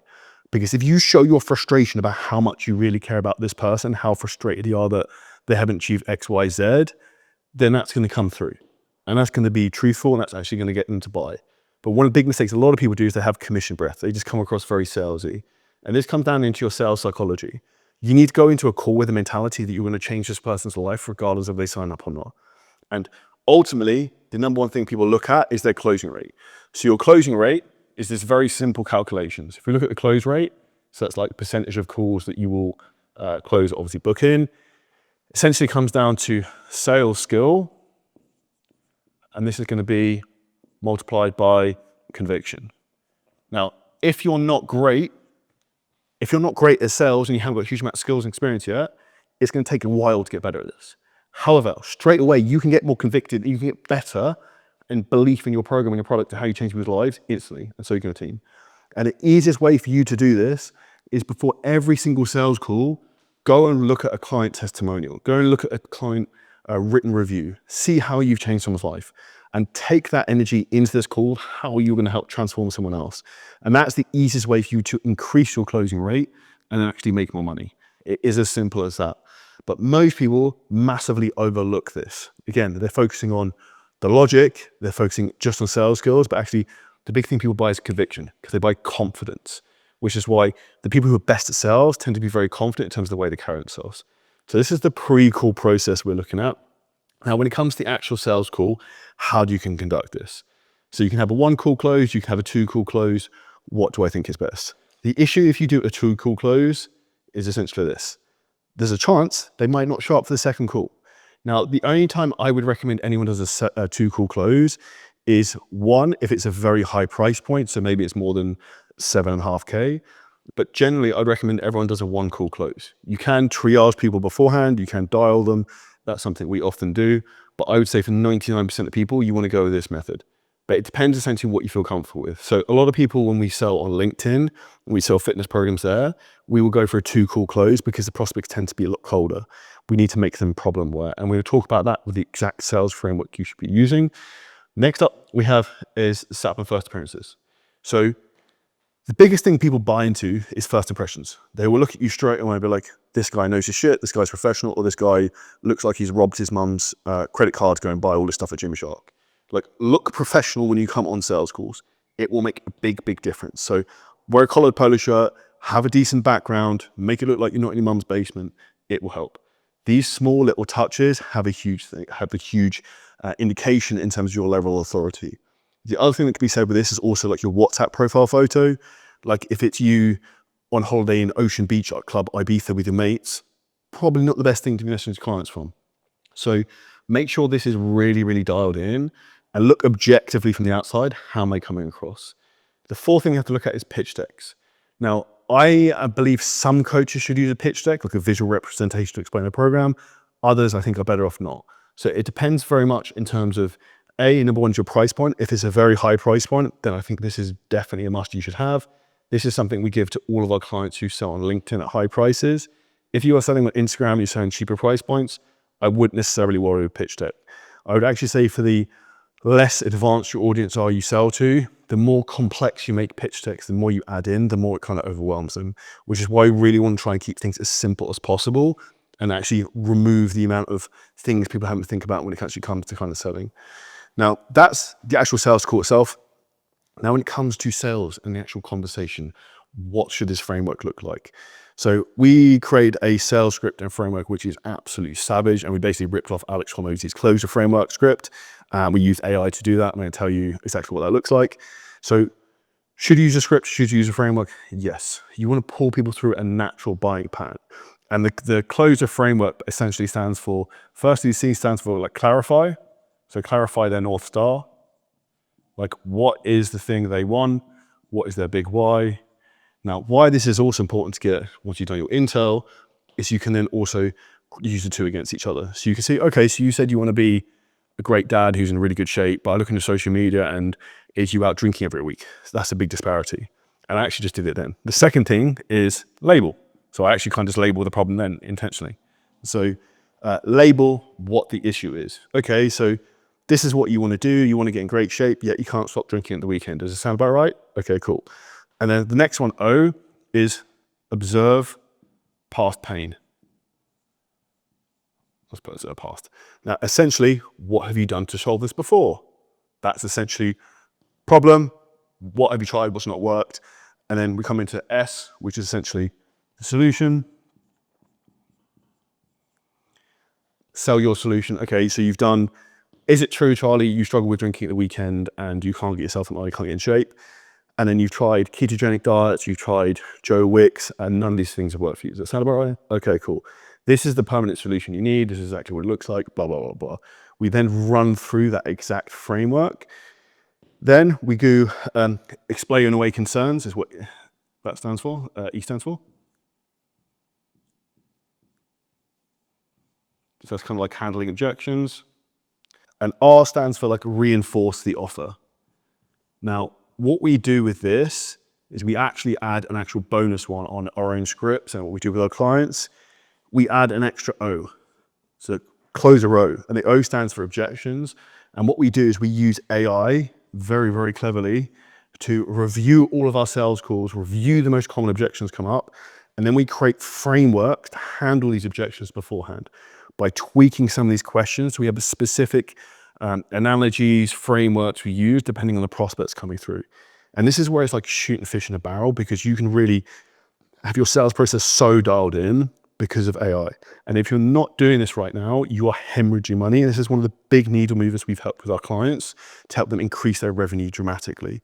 So this is an overview in terms of how we would actually run through a sales script. And we help all of our clients within 7-figure selling systems build that out. Now, what I will talk to you about is objections. Now, this is the sexy thing a lot of people like to talk about in sales. And ultimately, this is actually incredibly simple when you break it down. Now, if we look at men and women want two different things. Men want status, women want security. So when we are doing our intel and our recon, that's really what we want to be selling into. So when we come down to why people don't buy, there are only 4 reasons people shouldn't actually buy from you, or they wouldn't do your product or service. So number 1 is the one that everyone thinks it is, which actually isn't the truth, which is price. Number 2 is going to be time. Number 3 is going to be spouse. And number 4 is going to be self-belief. And I'm going to talk you through how I would break each of these. So firstly, if we talk about price, essentially, if you have done your intel and recon, let's say, for example, you sell a program that's for weight loss, let's say it's $3,000. And you can see, for example, they go on holiday to Disneyland 3 times a year. But okay, cool, Mike. What's more important to you, getting in shape and being a dad that your kids are proud of, or going to Disneyland for the 15th time? Like, they clearly have the money. So you need to try and draw some comparison in terms of like what this is worth, and actually understand the gap of like, what is this going to cost you if you don't solve this? This is really what you kind of want to be nailing down the price side. When it comes to time, what I would do, and like when I go through these objections, you don't want to do this at the end of the call. You want to handle this earlier on in this kind of observe past pain position here is where I would start to ask some of these questions, depending what's coming up. And a lot of the time, you will know what these objections are most likely going to be before the call because you're intel. So you can go in kind of like, how are you going to steer this? Now, if you say time, let's say, again, for example, we can sell fitness programs. Okay, Mike, so I presume time isn't an issue for you because you already told me you're working out 4 or 5 times a week, right? So like, you clearly have time to do this. They're going to say yes. So, okay, cool. We can then whack that one off the table. We've already taken price off. Then let's say they've got a partner, they've got a spouse. But okay, awesome. So is your partner Danielle? I suppose she's not, this is the powerful word, opposed. I presume your partner Danielle is not opposed to you getting in better shape. I presume your partner Danielle is not opposed to building a better business. Opposed is a powerful word because it means directly against. And again, you ask this earlier on in the call because it helps to get that buy-in that the spouse is on board with whatever you want to do. So this is a common thing that comes up in terms of partners. Fourth is self-belief. So a lot of people actually struggle with this, but they won't actually say it. So when people say that they need to think about it, a lot of the time why they say they need to think about it is because they have limiting beliefs around themselves. Now, if you have extreme conviction in your program and you show results and you tell stories the whole way through, your conviction will pull across over to them and give them more self-belief. Now, a really easy way to give people more self-belief is using really easy frameworks, exactly looking back at what they have been successful in their life. So again, if you're doing the intel and the recon, you can see where they've been successful, maybe in their professional career, other sports, in general life, and you tie that success back to basically give them more confidence. Okay, so David, you're 50 pounds overweight, but you've built a business that generates $50 million a year. Do you think that you lack confidence in your ability to execute, see things through? You're obviously very successful. And that's going to give him self-belief that he can actually go and do this thing as well. You just need to carry that over from another area of your life. And that's a huge thing that's really, really easy to actually nail down, the objection side of things, but you want to make sure you're handling this earlier on in the call. Second thing you want to do is, this is what's called the sleepy grounded approach. And you do this at the start of sales calls. Now, when we do the sleepy grounded approach, essentially what you want to be doing is reducing sales resistance at the beginning. So one of the easiest way to do that would be like, awesome, Mike, thanks for jumping on the call. Just to be transparent, I'm not really sure if we can help you. The point of purpose of today's call is to find out if we can, because I don't really know anything about you yet. I've never found anyone who we can't help. You could be the first, I could be completely stumped, but let's kind of find out. And that really throws them off. And essentially you want to seem quite like lackadaisical at the start of the call, and then you get sharper as it goes on. The third big sales hack I'm going to give you, and this is the most important one, if anyone on our sales team does or doesn't do it, I go ballistic.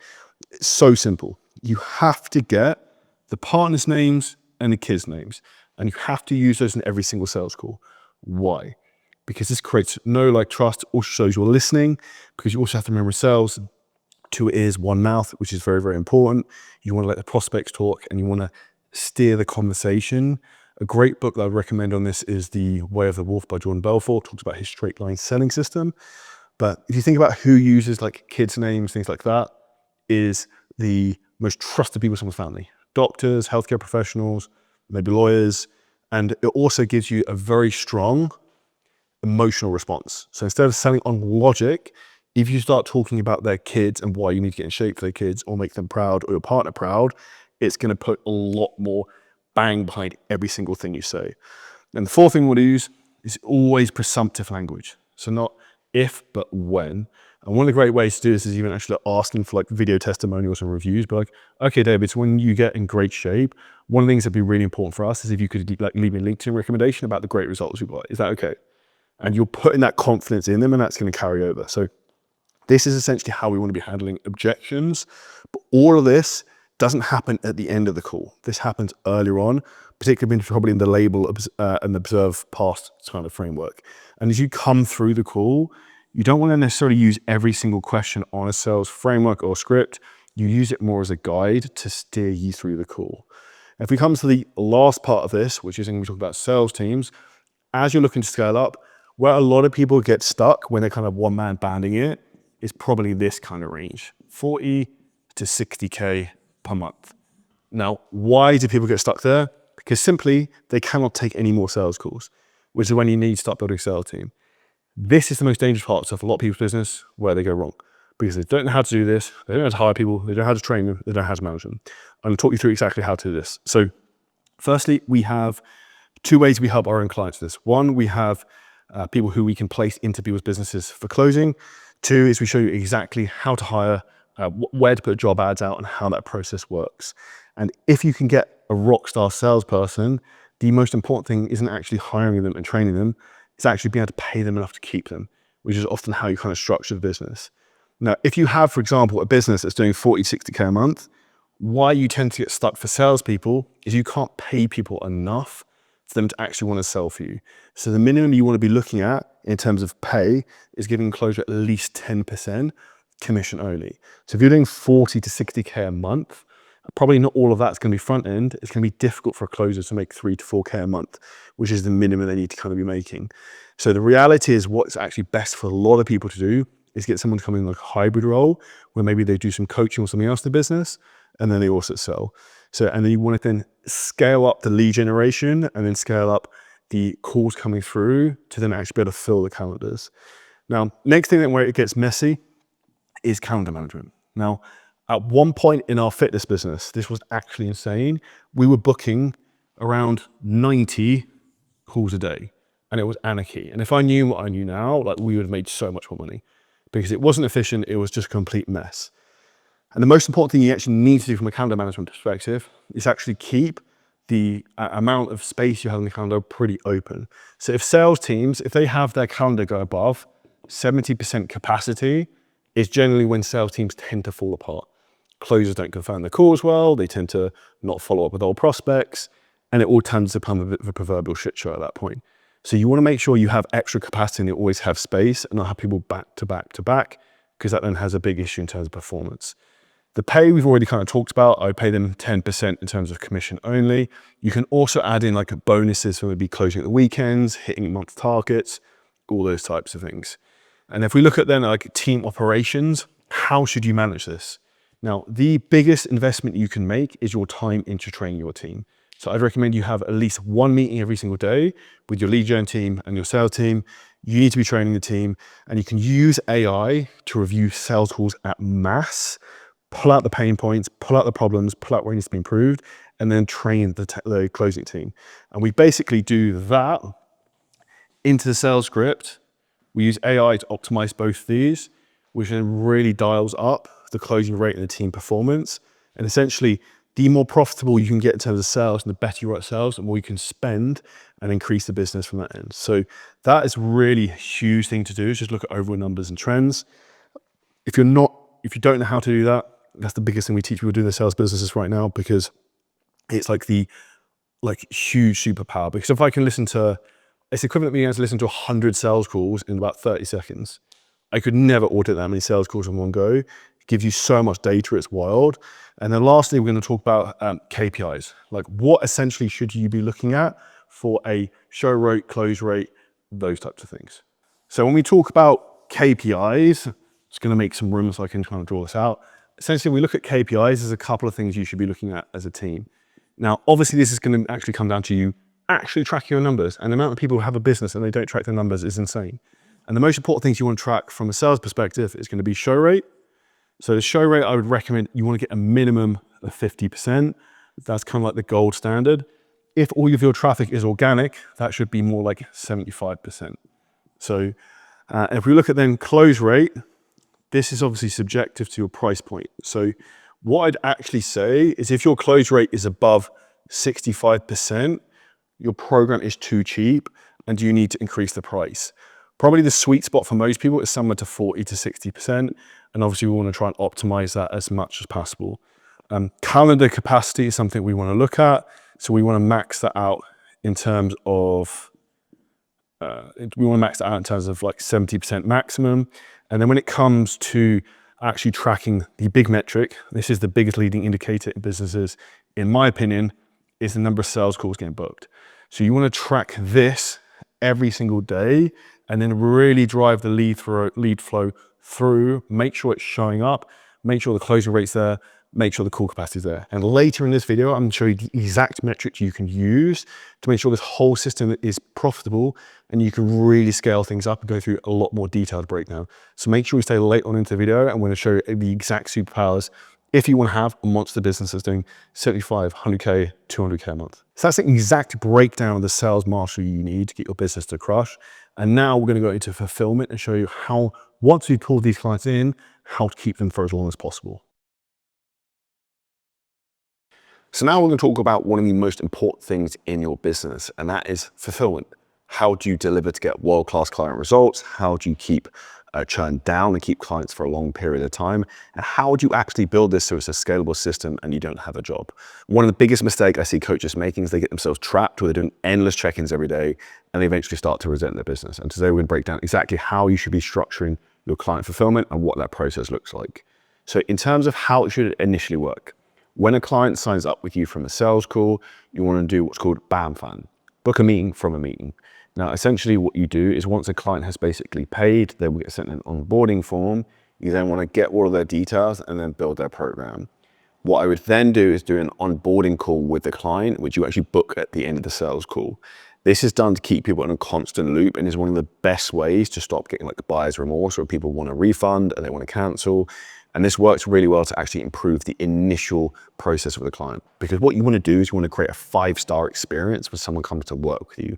The initial impressions in the first 48 hours are actually going to define if a client is going to stay with you and renew in 6 months or 12 months time.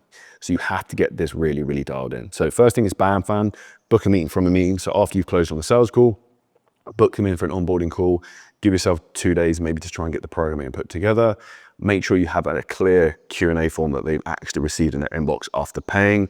I would also check that on the call, because this is one of the things where people sometimes put in the wrong email address and all types of things can kind of go wrong. So keep this as streamlined as possible. The second thing you want to do is you want to have some type of scalable coaching platform that you can use. So we personally use Kahunas in our own coaching business. We recommend this to our clients. There is a discounted link below this video. You can actually sign up to work with them as well. And essentially this allows you to give client fulfillment on like a high level at scale. So you have an app, everything is tracked. You have all the workout videos in there, the nutrition, and you also want to make sure that the client fully is actually in that app. And then on the onboarding call, you can actually run through it with them and actually make sure that they fully understand how to use it. Because one of the big mistakes that people make is not making sure people are onboarded correctly into their business to get nailed down. Now, if we look, once we actually have the client set up, what do you want to be looking to do from a fulfillment perspective? The number one thing you have to do is get quick results. So one of the things I recommend to coaches, I don't necessarily agree from a coaching aspect, like science, but from a psychology aspect is very important, is getting them quick wins and quick results. So what you want to do is you actually, if you're going to be dieting for fat loss, is be more aggressive in the first week than you probably would be normally. Why? Because you want them to see the scales drop and the weight go down. Because this gives positive reinforcement and they see this is working, this is changing.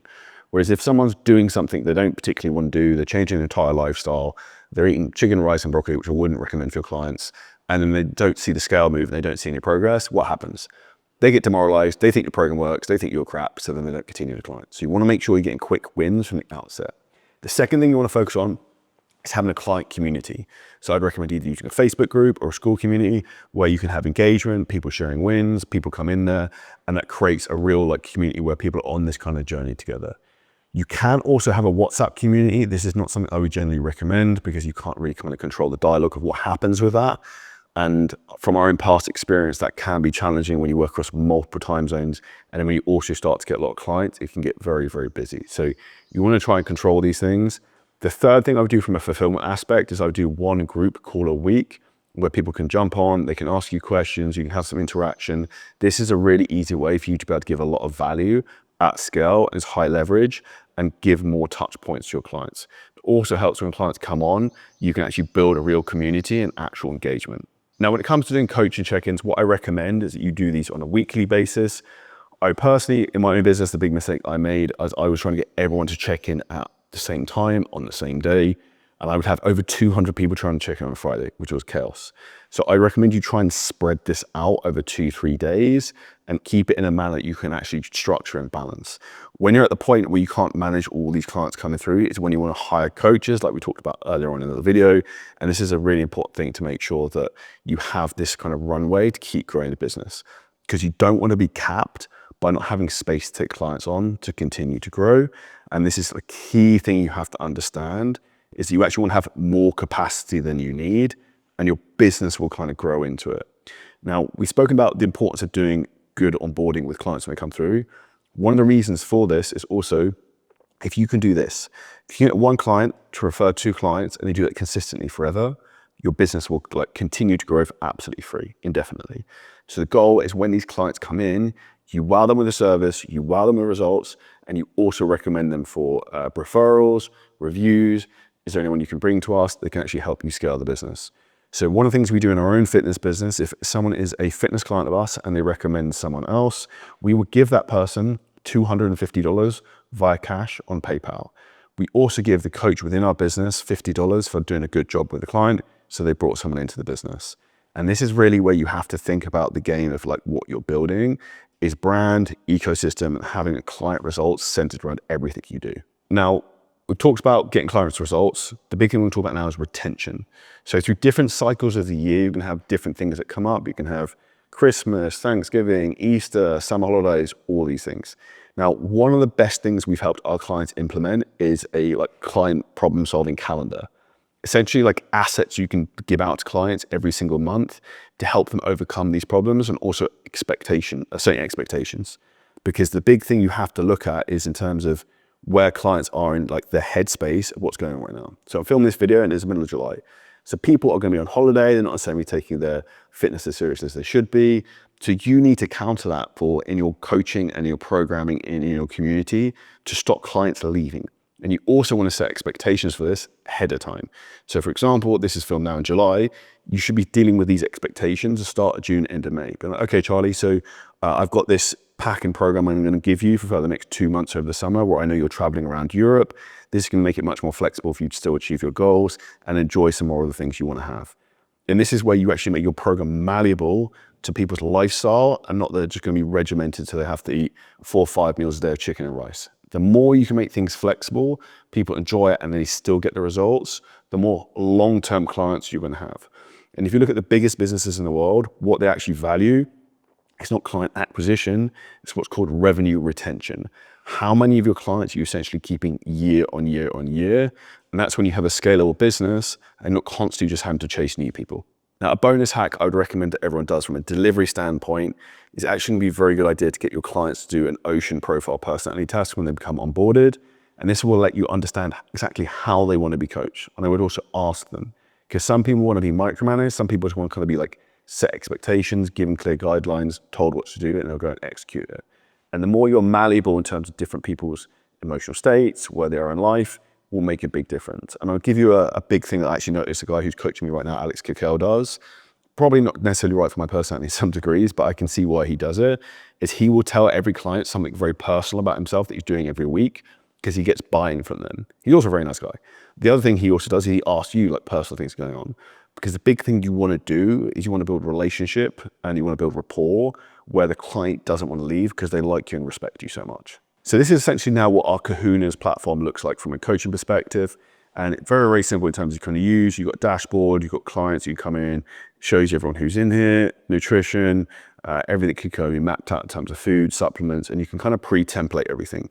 And the job in terms of with your business also to make the coaching fulfillment scalable is you want to template out the nutrition and then customize it to the individual. Because within your business, there's only this certain realm of people coming through, and you just need to kind of adjust the calories depending on basically what you're going to need from that. It's also great in terms of you can also add in here kinds of like workout programs, and then you can kind of phase things out. So a huge hack I'm going to give everyone that we do is we actually create 12-month workout programs. And this is how you actually increase retention, stop people leaving, is we phase these in a new phase every single month. So every client will get a new workout every single month that basically keeps them entertained, keeps them new things to do, and it makes it exciting. So we have a variety of different workouts we can just kind of like drag and drop onto clients. But we created one which is our Hypertrophy Max program here, you can see. And that's essentially one we would roll out with pretty much all of our clients at the beginning. And we just kind of customize it depending on what they need. The other thing you also have in Kahunas, which I'd highly recommend everyone does, is you need to actually have the exercises filmed and have you filmed in them and make sure this is done at a professional high level and make this super, super specific to you, not just using kind of generic videos. This is one of the quickest ways you can make your business look bad if you're just using generic videos. So this is generally how I would recommend you use kind of Kahunas. I would automate as much of this process as possible. We can do a lot of that from emails, but the big thing as well is you also have the app, which clients will have on their phone, which then allows you to, clients to have basically you in their pocket. So we use the app for a communication purpose where people can send in messages, they can ask questions, rather than using things like WhatsApp or Slack. So this is the Kahunas platform I'd recommend you kind of use. Just need to get the basis of it templated out, which is the big thing we actually kind of give to our clients and help them in terms of how to fully optimize this to make sure you have a world-class coaching program built from day one. So now we've got Fulfillment Unlock. What we're going to talk about now is data and dashboards and the actual business side of you running your business. So once you have your delivery nailed down, your fulfillment nailed down, the big thing you have to understand as we come into actually managing the businesses, understanding data and how to actually manage numbers. So later on in the video, I'm going to go through finances in terms of how to specifically run the business from a financial standpoint, to give you the time freedom, location freedom, financial freedom. Now I'm basically going to give you like the operating numbers so you can kind of work out the most important thing, which is what problem you need to solve at any time. So these are the metrics you need to basically work out. These are the basic ones. If you're more of a beginner, here's more of an advanced list. So firstly, leads would be how many new conversations you have, people coming in every day to your world, how many opt-ins, what does that look like? Calls is how many calls booked. Show rate is obviously fairly obvious. Close rate is how many people you close at the calls. How many followers a day you're getting on Instagram. It's like a big thing I'd recommend people want to try and get to this point. We're getting at least 100 people a day and you're getting 3,000 people a month into your world who are following Instagram. That then ties into outbound conversations. Again, the minimum I would recommend you want to be doing here is at least 100, which is like at least 3,000 new conversations a month. Then follow-up messages. How many messages are you actually following up with? One of the big things that we do in some of these sales systems to help our clients crush is we help them to build follow-up systems so they can do upwards of 1,500 follow-up messages a day. And that's essentially where you can turn your Instagram inbox to like a machine where it can kind of churn, and that feeds around to basically increase calls. We've built a specific system with tagging that absolutely crushes for that. Next up, we do a lot of outbound dials in our business. So tracking how many dials you're doing per dialer, what the connection rate is, because that can vary. Now, why the connection rate is important is it will give you clarity in terms of, okay, why is this person got a much higher connection rate than this person? Is it the time of day we're calling? Is it the number they're calling off? What's the difference? And then churn is the percentage of your clients who are leaving every single month. Now, with all of these things, churn is probably the biggest one here, which most people don't look at. I would break that down per coach as well as a collective. If you can get your churn down, you have a much more stable business, because this then increases what's called the LTV, which we're going to talk about in the advanced list. So I would track this. This is a big KPI for your team. So you can actually pay your team and having a churn hit a certain percentage individually. And you can also see it as an outlier if there's one coach who's not pulling their weight, if their churn is much higher than anyone else. Because if you look at big businesses, the big thing they actually look at in terms of scaling, in terms of value of business, is something called revenue retention. What percentage of revenue, I can't spell, you get the drift. What percentage of revenue are you actually building this year that you're going to retain next year?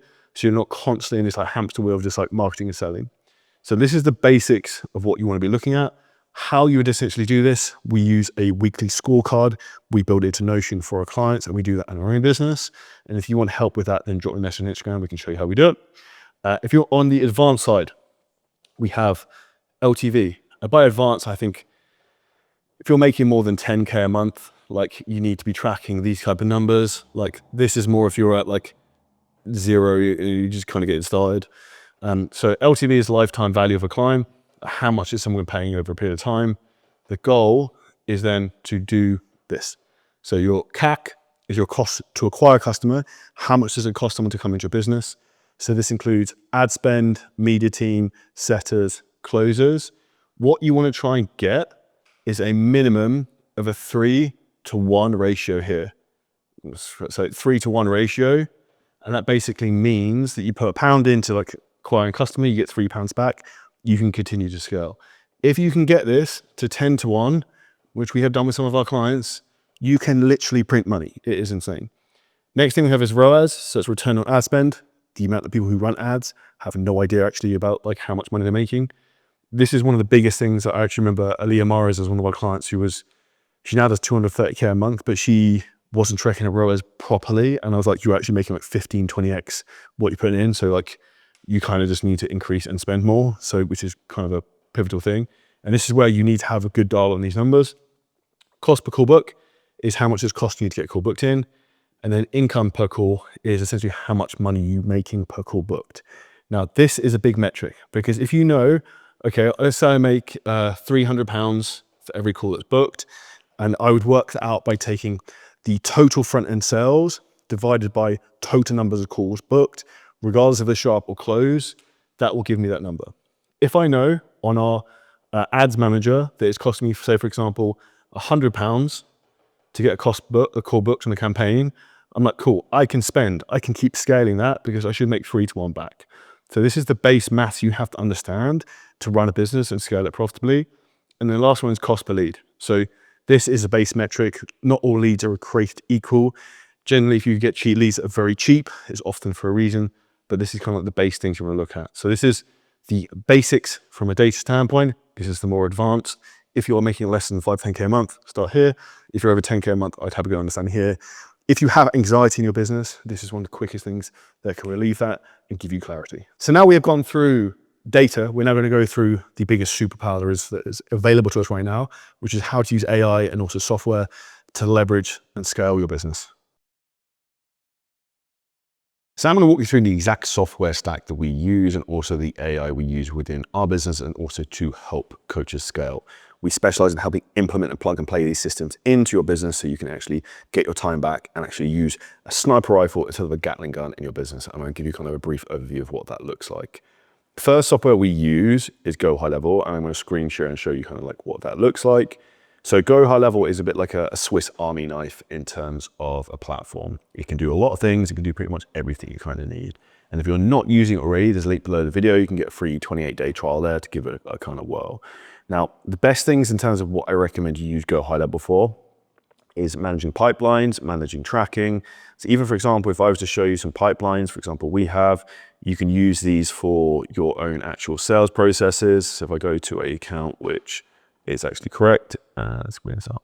So if I give you an example in terms of how we basically kind of manage sales pipelines, this here, for example, is when leads come in, I have a call booked, it goes into this channel here. If they don't show up, they go into this no-show ghosted. If we take a deposit, they go here. If they've been closed, it goes into the closed section. We then automatically send a contract once they get moved here.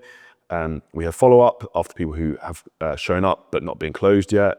And then essentially we can kind of go in. They also have all the specific details on the prospects cards on here. So you can do this within the sales pipelines for your sales leads coming through to help you kind of manage this. We also have specific sales tracking sheets, spreadsheets we use with our clients, which we plug and play into their businesses to help them optimize what the big objections are, closing rates, all these types of things. So this is one of the big things that GoHighLevel crushes for. The second thing is actually from a conversation standpoint. So you have here, for example, the ability to have this connected to your Instagram, Facebook. You can also use AI and DM chatbots on here, which work phenomenally well. Now, if you want to know one of the secrets in terms of how some of our clients scale such big numbers, so how we do, is we actually making sure that we have nothing slips through. We do around 1,500 to 2,000 follow-up messages every single day, and we systematize all of this via GoHighLevel, which is one of the things that we help structure out for people when they come to work with us, because this is where you can essentially squeeze more juice out of essentially everything you're doing.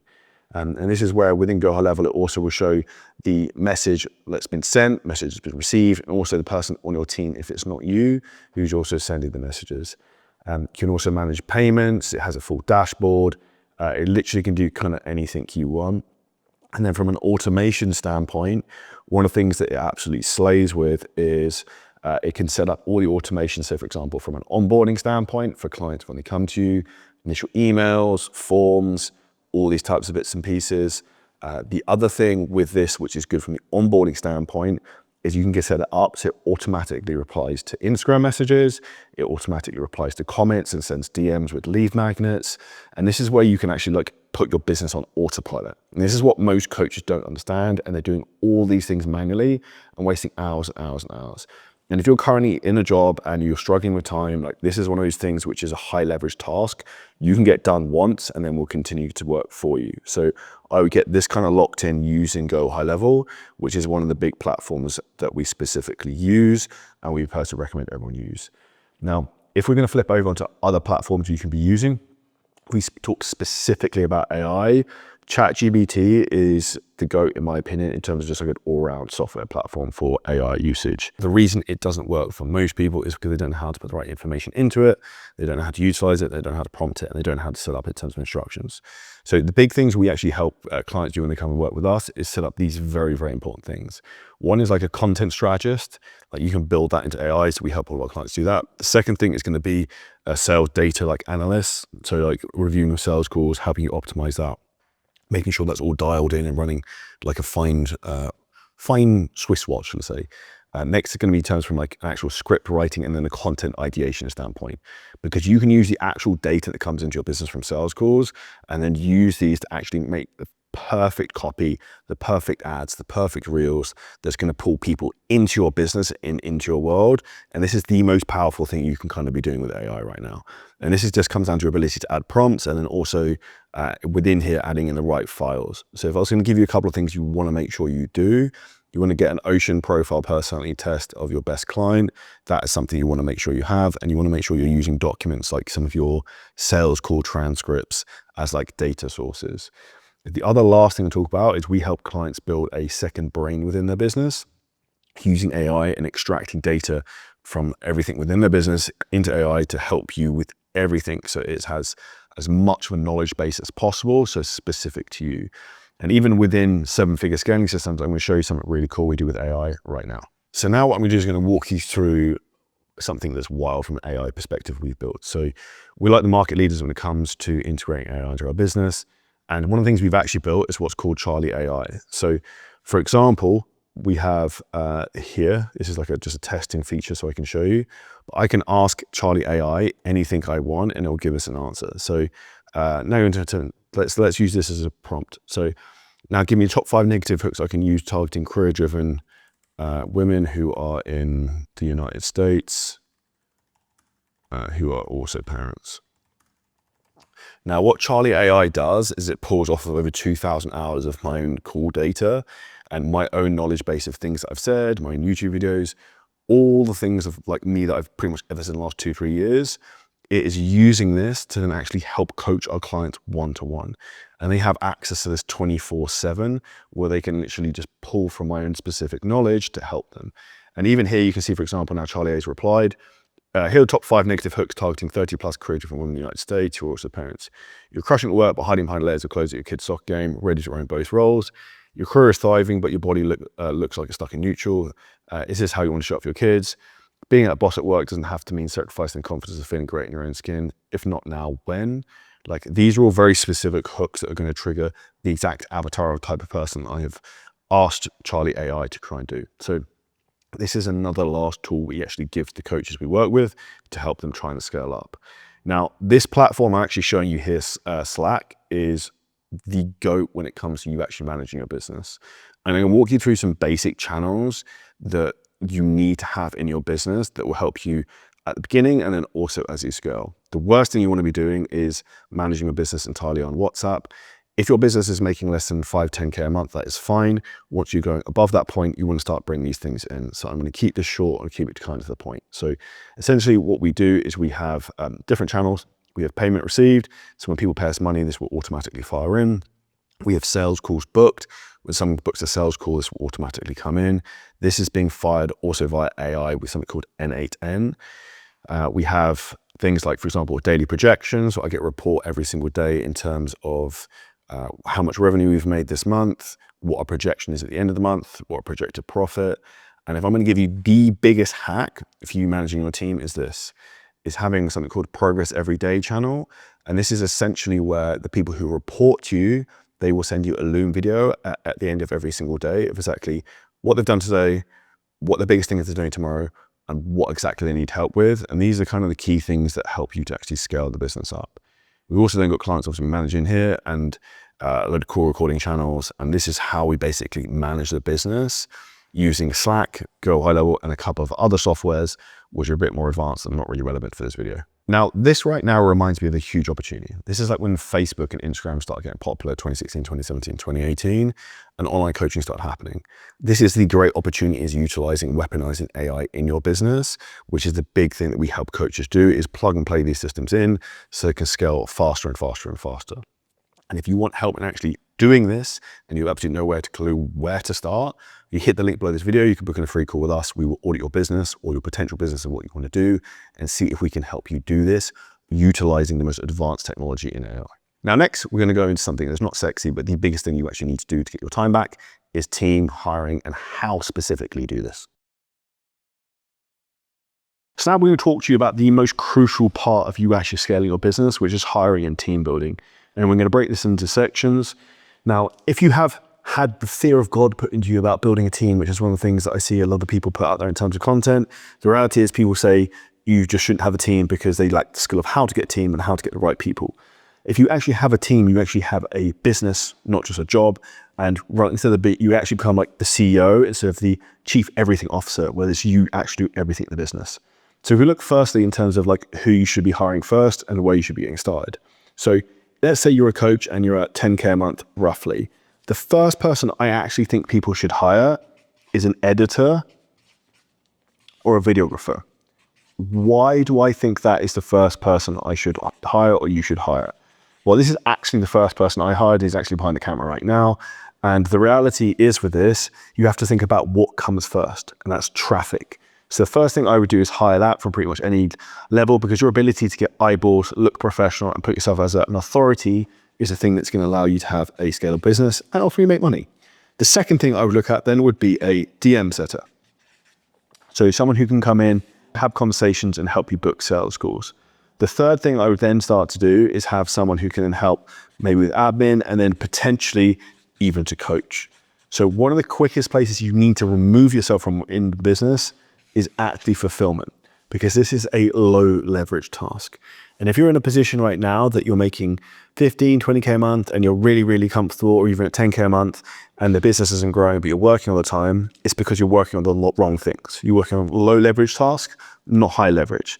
Like this video is high leverage because I'm going to film it once and it will continue to get views, continue to get traffic for a long period of time.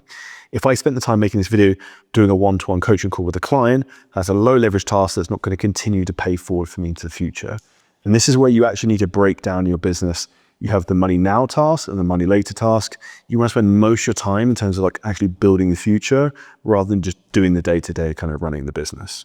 Now, if we look at some like big golden rules in terms of who you should be hiring and what you should be doing, where is the best place to hire people from? What should you pay people? And what does that look like? That's what I'm going to break down for you now. So let's break this into a few buckets. We've got setters, we've got coaches, and then eventually you're going to have, let's put salespeople. Now, if we look at setters, what would I pay them? I'd roughly look at something like $5 an hour to maybe $10. I'm going to put plus commission. So let's put a dollar sign. Now, why would you do that type of range? Well, it really varies depending on where they're from. The best places I recommend to hire people from for DM setting are either South Africa or Eastern Europe, because they tend to speak very good English, they understand Western culture, and they have a lot of drive and work ethic, which is one of the key things that most setters lack. I find a lot of setters potentially from the UK, maybe a lack of don't have that work ethic, and the ones maybe from, say, for example, the Philippines who have the work ethic lack the skill or the cultural understanding. The other big mistake that happens that most people don't understand when it comes to actually building their business is this. And this is something that I realized when I moved to Dubai. We had 55 employees at one point, and across all different time zones, is that you then end up with a very dysfunctional business. So generally, you want to have everyone within 4 hours of where you currently are based. This is how you have a business that you can actually kind of be nimble and actually work together as a team and a unit, not in independent silos.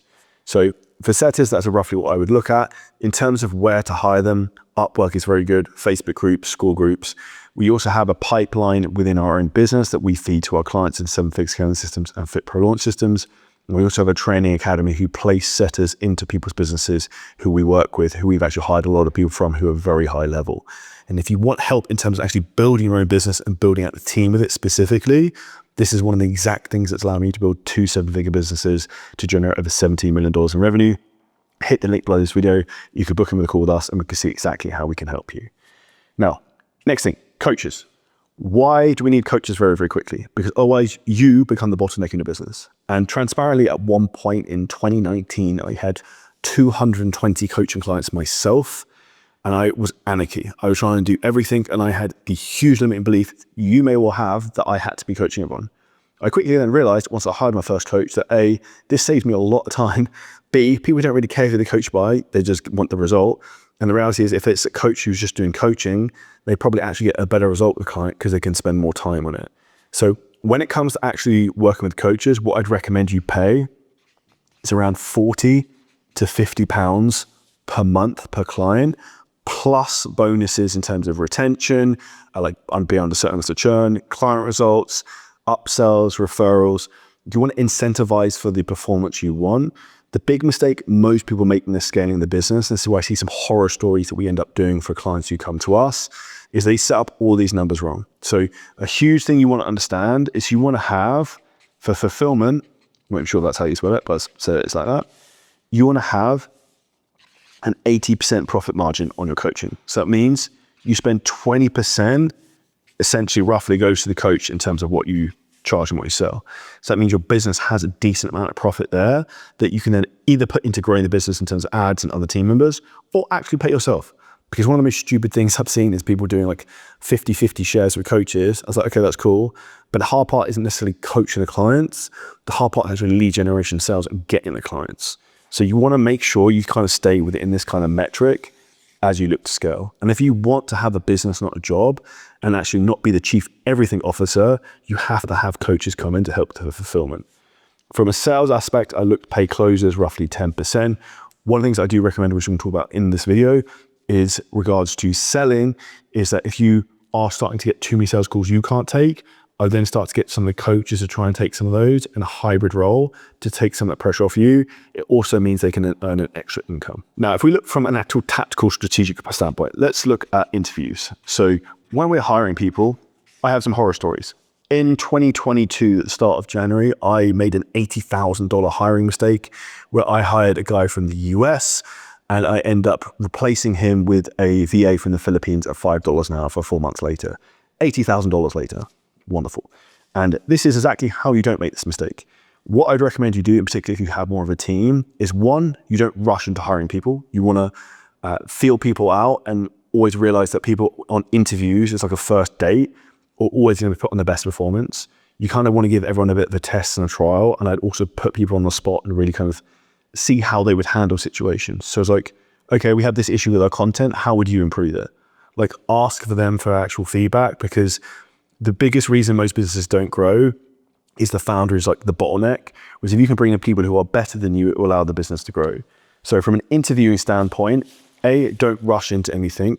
B, always have a plan as you're going into it and have a set framework in terms of questions you're going to ask and how you're going to run that. This is one of the big things we help with our clients, and we give them all the templates in terms of how to do this. But with the interviews, if you have a team, this is a mistake I made when I talk about the $80,000 hiring mistake, is I told all our team when I first spoke to this guy how great he is.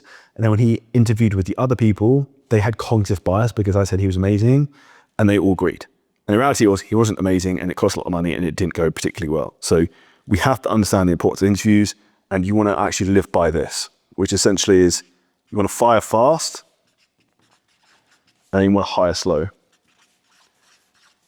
Whereas what most people do is they actually invert this. They fire very, very slowly, and then they hire very, very fast. And I've guilty of that in the past. And that's where one of my favorite sayings is success loves speed, except when it comes to people and personnel. Because this is one of the things that's like a difficult thing to undo in the business. And you have to make sure you get this nailed down. Because the reason that some businesses succeed and some businesses don't isn't just because of the person who runs the business, it's actually the team and the culture behind it. Now, lastly, within hiring and bringing people on board, the thing you have to understand is having clear KPIs, key performance indicators, and I'd also just put perform. You want to make sure, it would help if I could spell, you want to make sure that they have performance incentives. So everything is geared to the outcomes you want in the business. So if you want people to book more calls and they're setters, you incentivize them with call booking targets. If you want the coaches to get their churn rate down, you give them a churn rate target of under X and up. So you need to look and always think with your KPIs and the way you are paying your staff, this, what problem do we need to solve? And what problem can our team solve if we push them more to do that? And this is ultimately when you look at business, and there's only three things you ever really need to do. You either need to acquire more clients, get the clients to actually spend more with you, and then basically stop them leaving. Like that's kind of all you have to do, and your business will continue to grow. And this is a brief overview in terms of how I would hire for a business and how I would kind of scale this up. Once you're at maybe like 20 to 30K a month, all you're essentially then going to need is probably multiple setters, multiple coaches. And one thing you want to try and do is transition to have everyone full-time in your business. You don't want people who are part-time, like dipping the toe. If people are all in with you on the boat, your business will go way faster, way further than anyone else who's only like part-time. And this is where you have to have the culture and have the investment and have people who are actually willing to back you as a leader and see the vision that you cast of what you want to achieve. So once you've started to build an A-star team, one of the things you're also going to have to understand is the most important thing is trying to keep them together. And if you keep a team for a long period of time, they tend to get better at what they do all the time. Now, we have got a team built out here and how you're going to hire them. Now we're going to talk to you about how to actually manage operations and communicate with all these people on a daily basis. Now, as your business scales, you will start to suffer with something called friction scale. And I would also think of something about the Chinese rule of three, which is every time something 3Xs, your business will break. Your systems will break, your employees will break, you will outgrow the ecosystem where you have. And this is exactly what actually happened to one of the clients who first came to us, a guy called Nathan Johnson. He was originally making 30K a month with his fitness business. He's now making over 150K a month with his fitness business because we helped him plug and play the actual CEO and leadership systems in that actually help him to manage his team. And it's specifically what we're going to talk about now, because this is like the hidden leverage growth lock that most people don't actually unlock because they actually don't value the importance of it. And firstly, what you want to look at is the meeting cadence you have with your team. This is personally what I recommend you do, is you have one day as a business that's kind of more of a sacrificial lamb, which will be a Monday, where you have meetings with all of your team. So head of departments, everyone, all cadets in one. You also want to have what's called a weekly alignment meeting. This is essentially where you have everyone on a call, you have a scorecard where you go through maybe how many calls being booked, churn rates of clients, all the data we spoke about earlier, revenue, ad performance, content. Now, this is important so that you have specific people on the call who manage specific KPIs. So you'd have your head of sales would be in charge of closing rate, for example. Your head of lead generation would be in charge of how many calls getting booked. Everyone in your business should have one number they're essentially responsible for. And if there's like more than one person responsible, guess what? No one's responsible. And that's essentially where things kind of fall through the cracks. So I would make sure you have that on a weekly cadence and then everyone is singing from the same hymn sheet. Because the biggest problem that happens in business is miscommunication.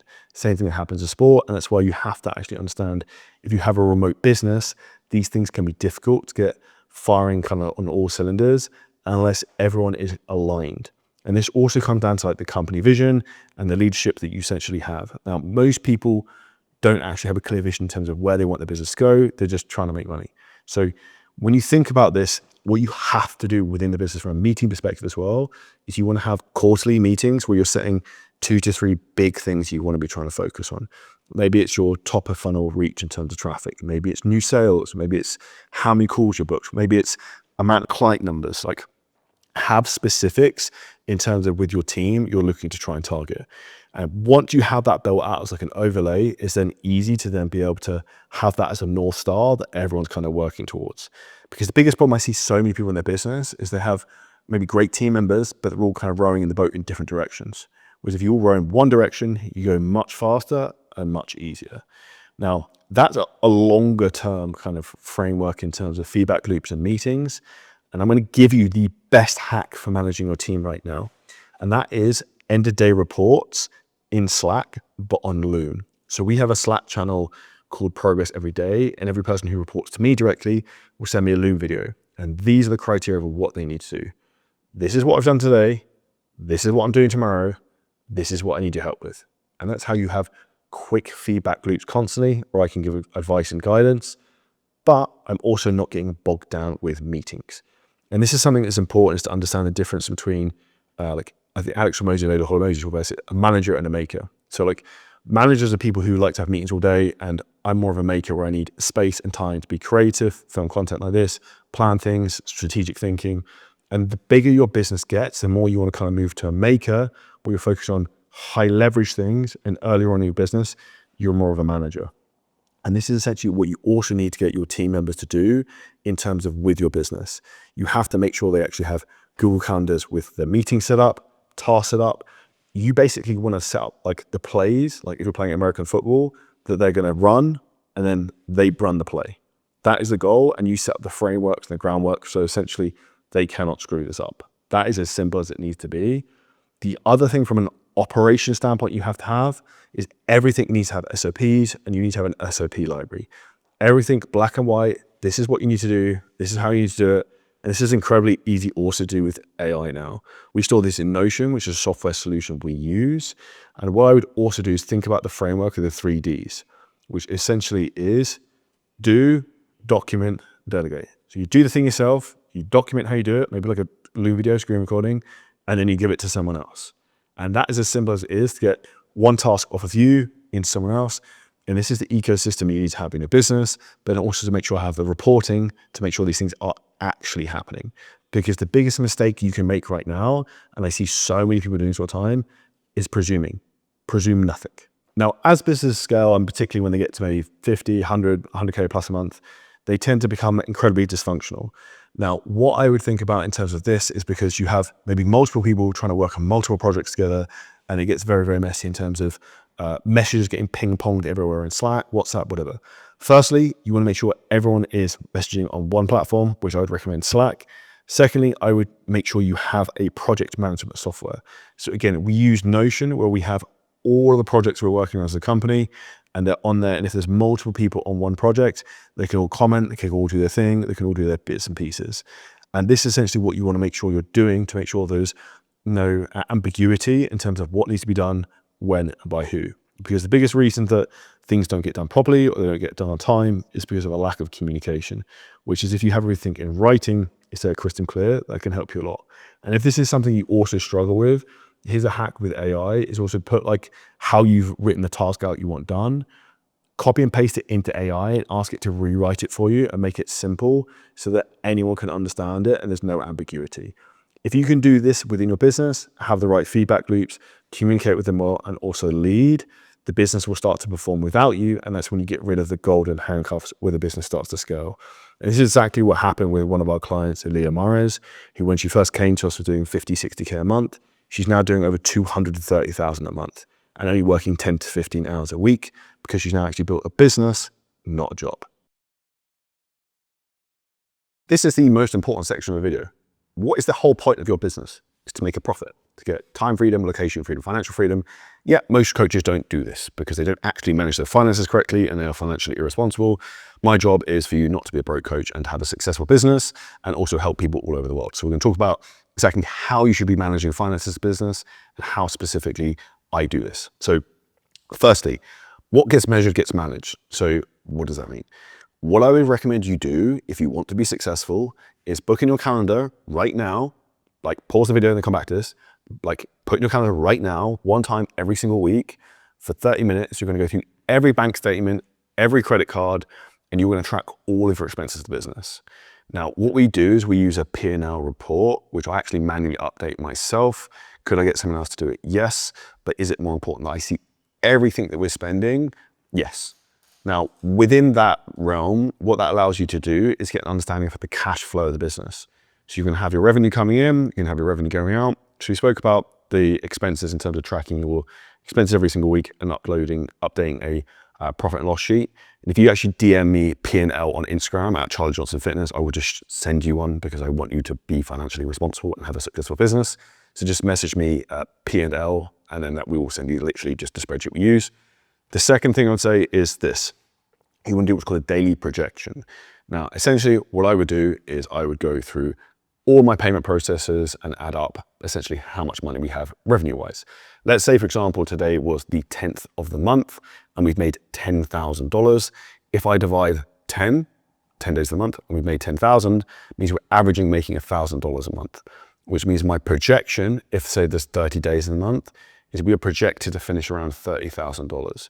And this gives you a good pace cadence in terms of where you are with the business and also what your daily average income is, which is a really important thing to make sure you have nailed down and crystal clear.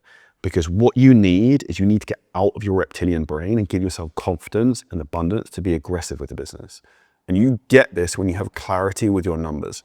You know roughly how much profit you're going to have at the end of every month. You know roughly where your income is going to be, and you're actually tracking your expenses. Do not guess with this, because this is one of the things I see coaches do all the time. And I also see retarded people who are business mentors, who a lot of them who were actually clients of mine for a while, giving really, really bad financial advice in terms of how they live their lifestyle. So some key things you want to think about with this.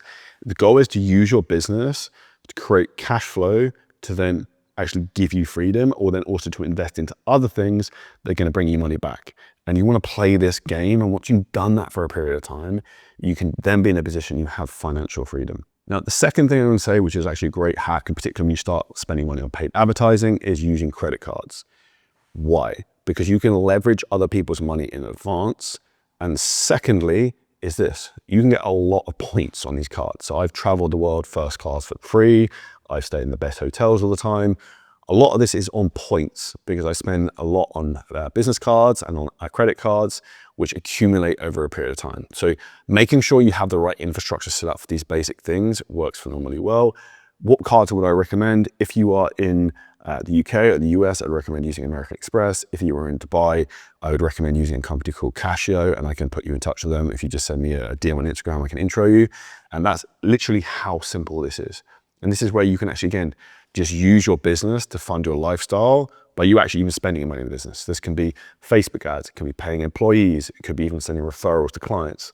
All these things stack up over a period of time that are going to actually help you to accumulate these things and also leverage money that's not yours. Now, I touched on the reptilian brain and people being afraid. One of the things you have to also understand is managing cash flow.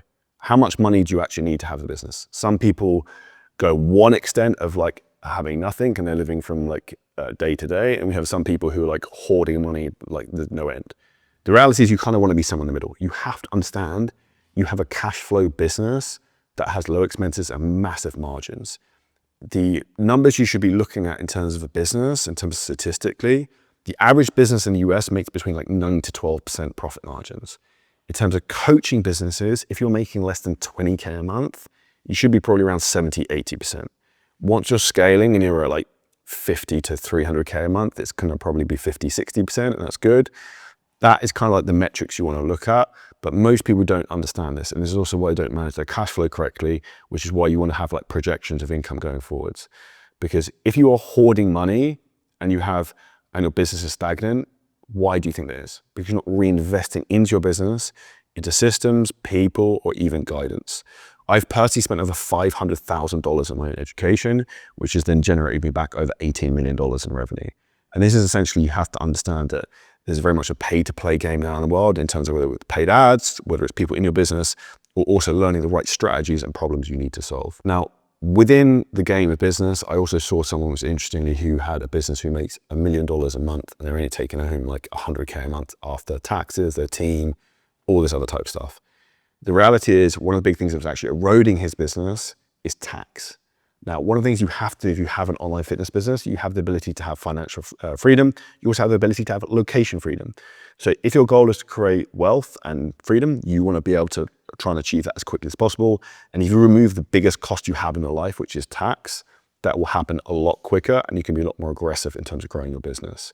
That's why I recommend personally people move to Dubai, because there is very little you pay in tax here and it's very tax efficient compared to somewhere like the US, the UK, and also Europe. And the difference between you basically being here versus say the UK is a massive unfair advantage in terms of how aggressive you can be in terms of like marketing, ad spend, and then also on the back end accumulating wealth, which is really the game you want to be kind of playing. And if you actually want to know more about how to move to Dubai and you want to actually get set up with an accountant, company set up, and all those types of details, there's a link below of the actual accountancy I work with who have helped me move here and have helped over 100 of our clients do the same thing. Now, the last thing I want to touch upon is profit allocation framework. Like, what does that mean and what does that look like? So the way I basically look at in terms of look with your business, you want to take money out and you want to reinvest it. Now, initially, if you are below 20K a month, 50K a month, 100K a month, you should not be investing into real estate. You should not be investing into crypto. All you should be investing into is you and your business. Why? Let's say, for example, I had $1 million and I could buy a piece of property today and it's going to go up 25% in a year's time. Sounds great. If I put $1 million into Facebook ads and I'm at a 3-to-1 ROAS, I would make $3 million next month, which is why you have to understand the game isn't about investing when you have a smaller business. The goal is to actually build your business to a bigger level and build your skill set to a bigger level. So then you can then, at the point where you actually can't invest anymore to your business, you then start to invest into other assets that provide income. And this is where you also have to like reframe the way you think about how money works. There's no such thing actually as like passive income. You want to max out your active income in terms of your daily working. And eventually at some point when you have enough money, you can start to invest into other things. But unless you have hundreds of thousands sitting around, you do not want to be doing anything than just focusing on the business and growing this little thing. So then it starts to actually feed you more and more and more. And this is a big mistake I see coaches making when they're worried about putting in £2,000 into Bitcoins. Like, dude, it's not gonna make any difference. You need to put this back into your business to grow your income faster and faster. The other thing I would recommend though, is that you do have at least 10% of your revenue you take off, and you start putting that into like a safety nest egg to give you some confidence in the backbone in terms of having quieter months and weeks throughout the year, because this is one of the things that does happen in fitness. It is very seasonal. I've been selling fitness programs for 7-8 years, and I see the same patterns on repeat, and I see the same thing where coaches start to panic when it goes quiet for a week. And the reality is you have to understand, if you have some money behind you, you have some safety, you understand exactly, okay, this is not the end of the world. This kind of thing happens every year. And this is where you have to understand, this is the profit first mentality, which is a great book I would recommend you read. Now that's a wrap in terms of how to actually get the money in the business to work the way you want. The last thing we're going to talk about now, we're going to go into is a CEO operating system, how to make sure you can run this business at the highest level without breaking you. So now I'm going to walk through exactly how you should be setting yourself up for success within your week. And I've got an example in terms of what I believe the perfect coaching calendar for you is if you're making less than 20K a month. And this is an example on screen right now. So what I recommend you do is when you first get up, you do deep work. So you work for like an hour or two on money later tasks. These are building things into your business. These are planning content, all these types of things. I would then go and work out, because it's important. If you're a fitness trainer, you should look like a fitness trainer. And it's important for mental headspace, and you also to be high in performance. After you come back from the working out, middle of the day, I'll kind of like work on the business tasks. I would have a setting team call if you have DM setters or sales people. And then I would recommend taking sales calls kind of in the evening. I would then do something which we'll talk about at the end, which is plan tomorrow today and review certain things.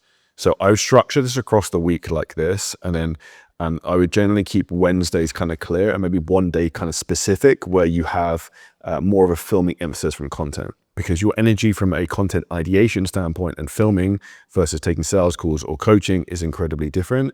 And these are the big things you have to understand, is how can you set yourself up for success?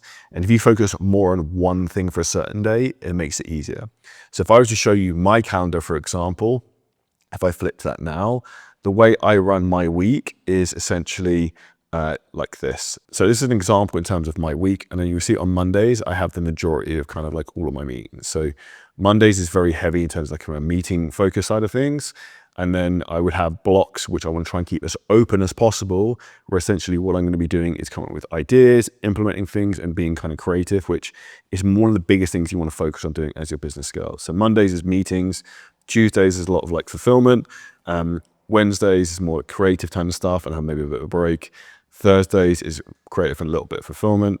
Fridays is creative. Now, I also do every single day is I have call with our whole lead generation sales team, and then I also have a sales training that we do with our sales team every single day. Now, this is important because this is like the highest ROI thing you can do in your business, is to make sure you have the sales side of things and lead gen really, really dialed in, and that everything is communicated really well. The reason most coaches fail is for this very simple reason that you are not setting yourself up for success before you even begin the week. So the week doesn't actually begin on Monday. In my opinion, the big week actually begins on Sunday when you actually plan for the following week.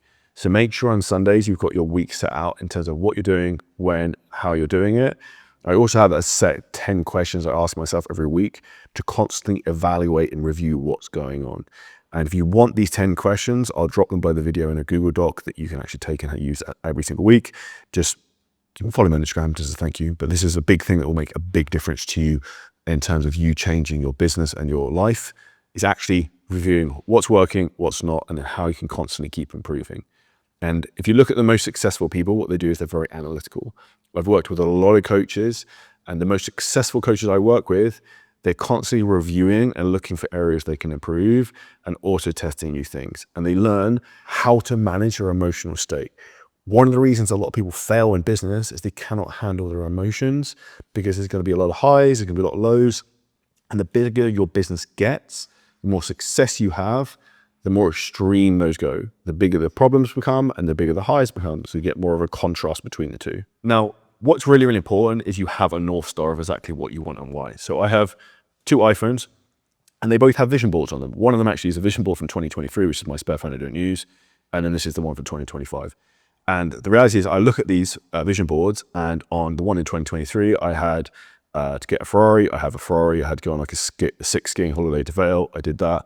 On the one on 2025, one of the things is a house on the Palm, which we are now filming this in a house on the Palm. So be very intentional in terms of what your North Star is and why, and what you're really trying to build a business for. And if you don't know what that is, spend some time thinking about, okay, why do I want this business and why do I want it to grow? And if it's not in the position you want right now, think about why. Have I really tried as hard as possible? Am I really being intentional with what I'm doing? And am I really being clear in terms of like, if this is really important to me? Because I can tell you categorically, I have never seen a coach come and work with us who's tried really, really hard, who hasn't absolutely crushed it. Because for you to scale your coaching business is very, very simple. Very, very simple. This is not complex. We're not putting a man on Mars, but it's still hard work. But the reality is, some people aren't willing to do the hard work. And that's where you ultimately have to decide. Do you want to kind of stay where you are right now? Maybe you're in a full-time job. Maybe your business is kind of stuck and staggering. Maybe this is kind of like an Instagram hobby for you. Or are you actually ready to kind of go all in and actually scale the business? And if you are in a position you are looking to go all in and you want a proven method to do that, we would love to help you. If you hit the link below this video, you can book in a free call with us. We will audit exactly where you are now, where you want to go, and we can show you how we will make you our next success story. So if you hit the link below, make sure you book in a free call. And if you took value from this video, please go and share it with friends, drop a like. We put lots of time and effort into this and give you the secrets for free. Make sure to subscribe, and we'll see you next video on screen now.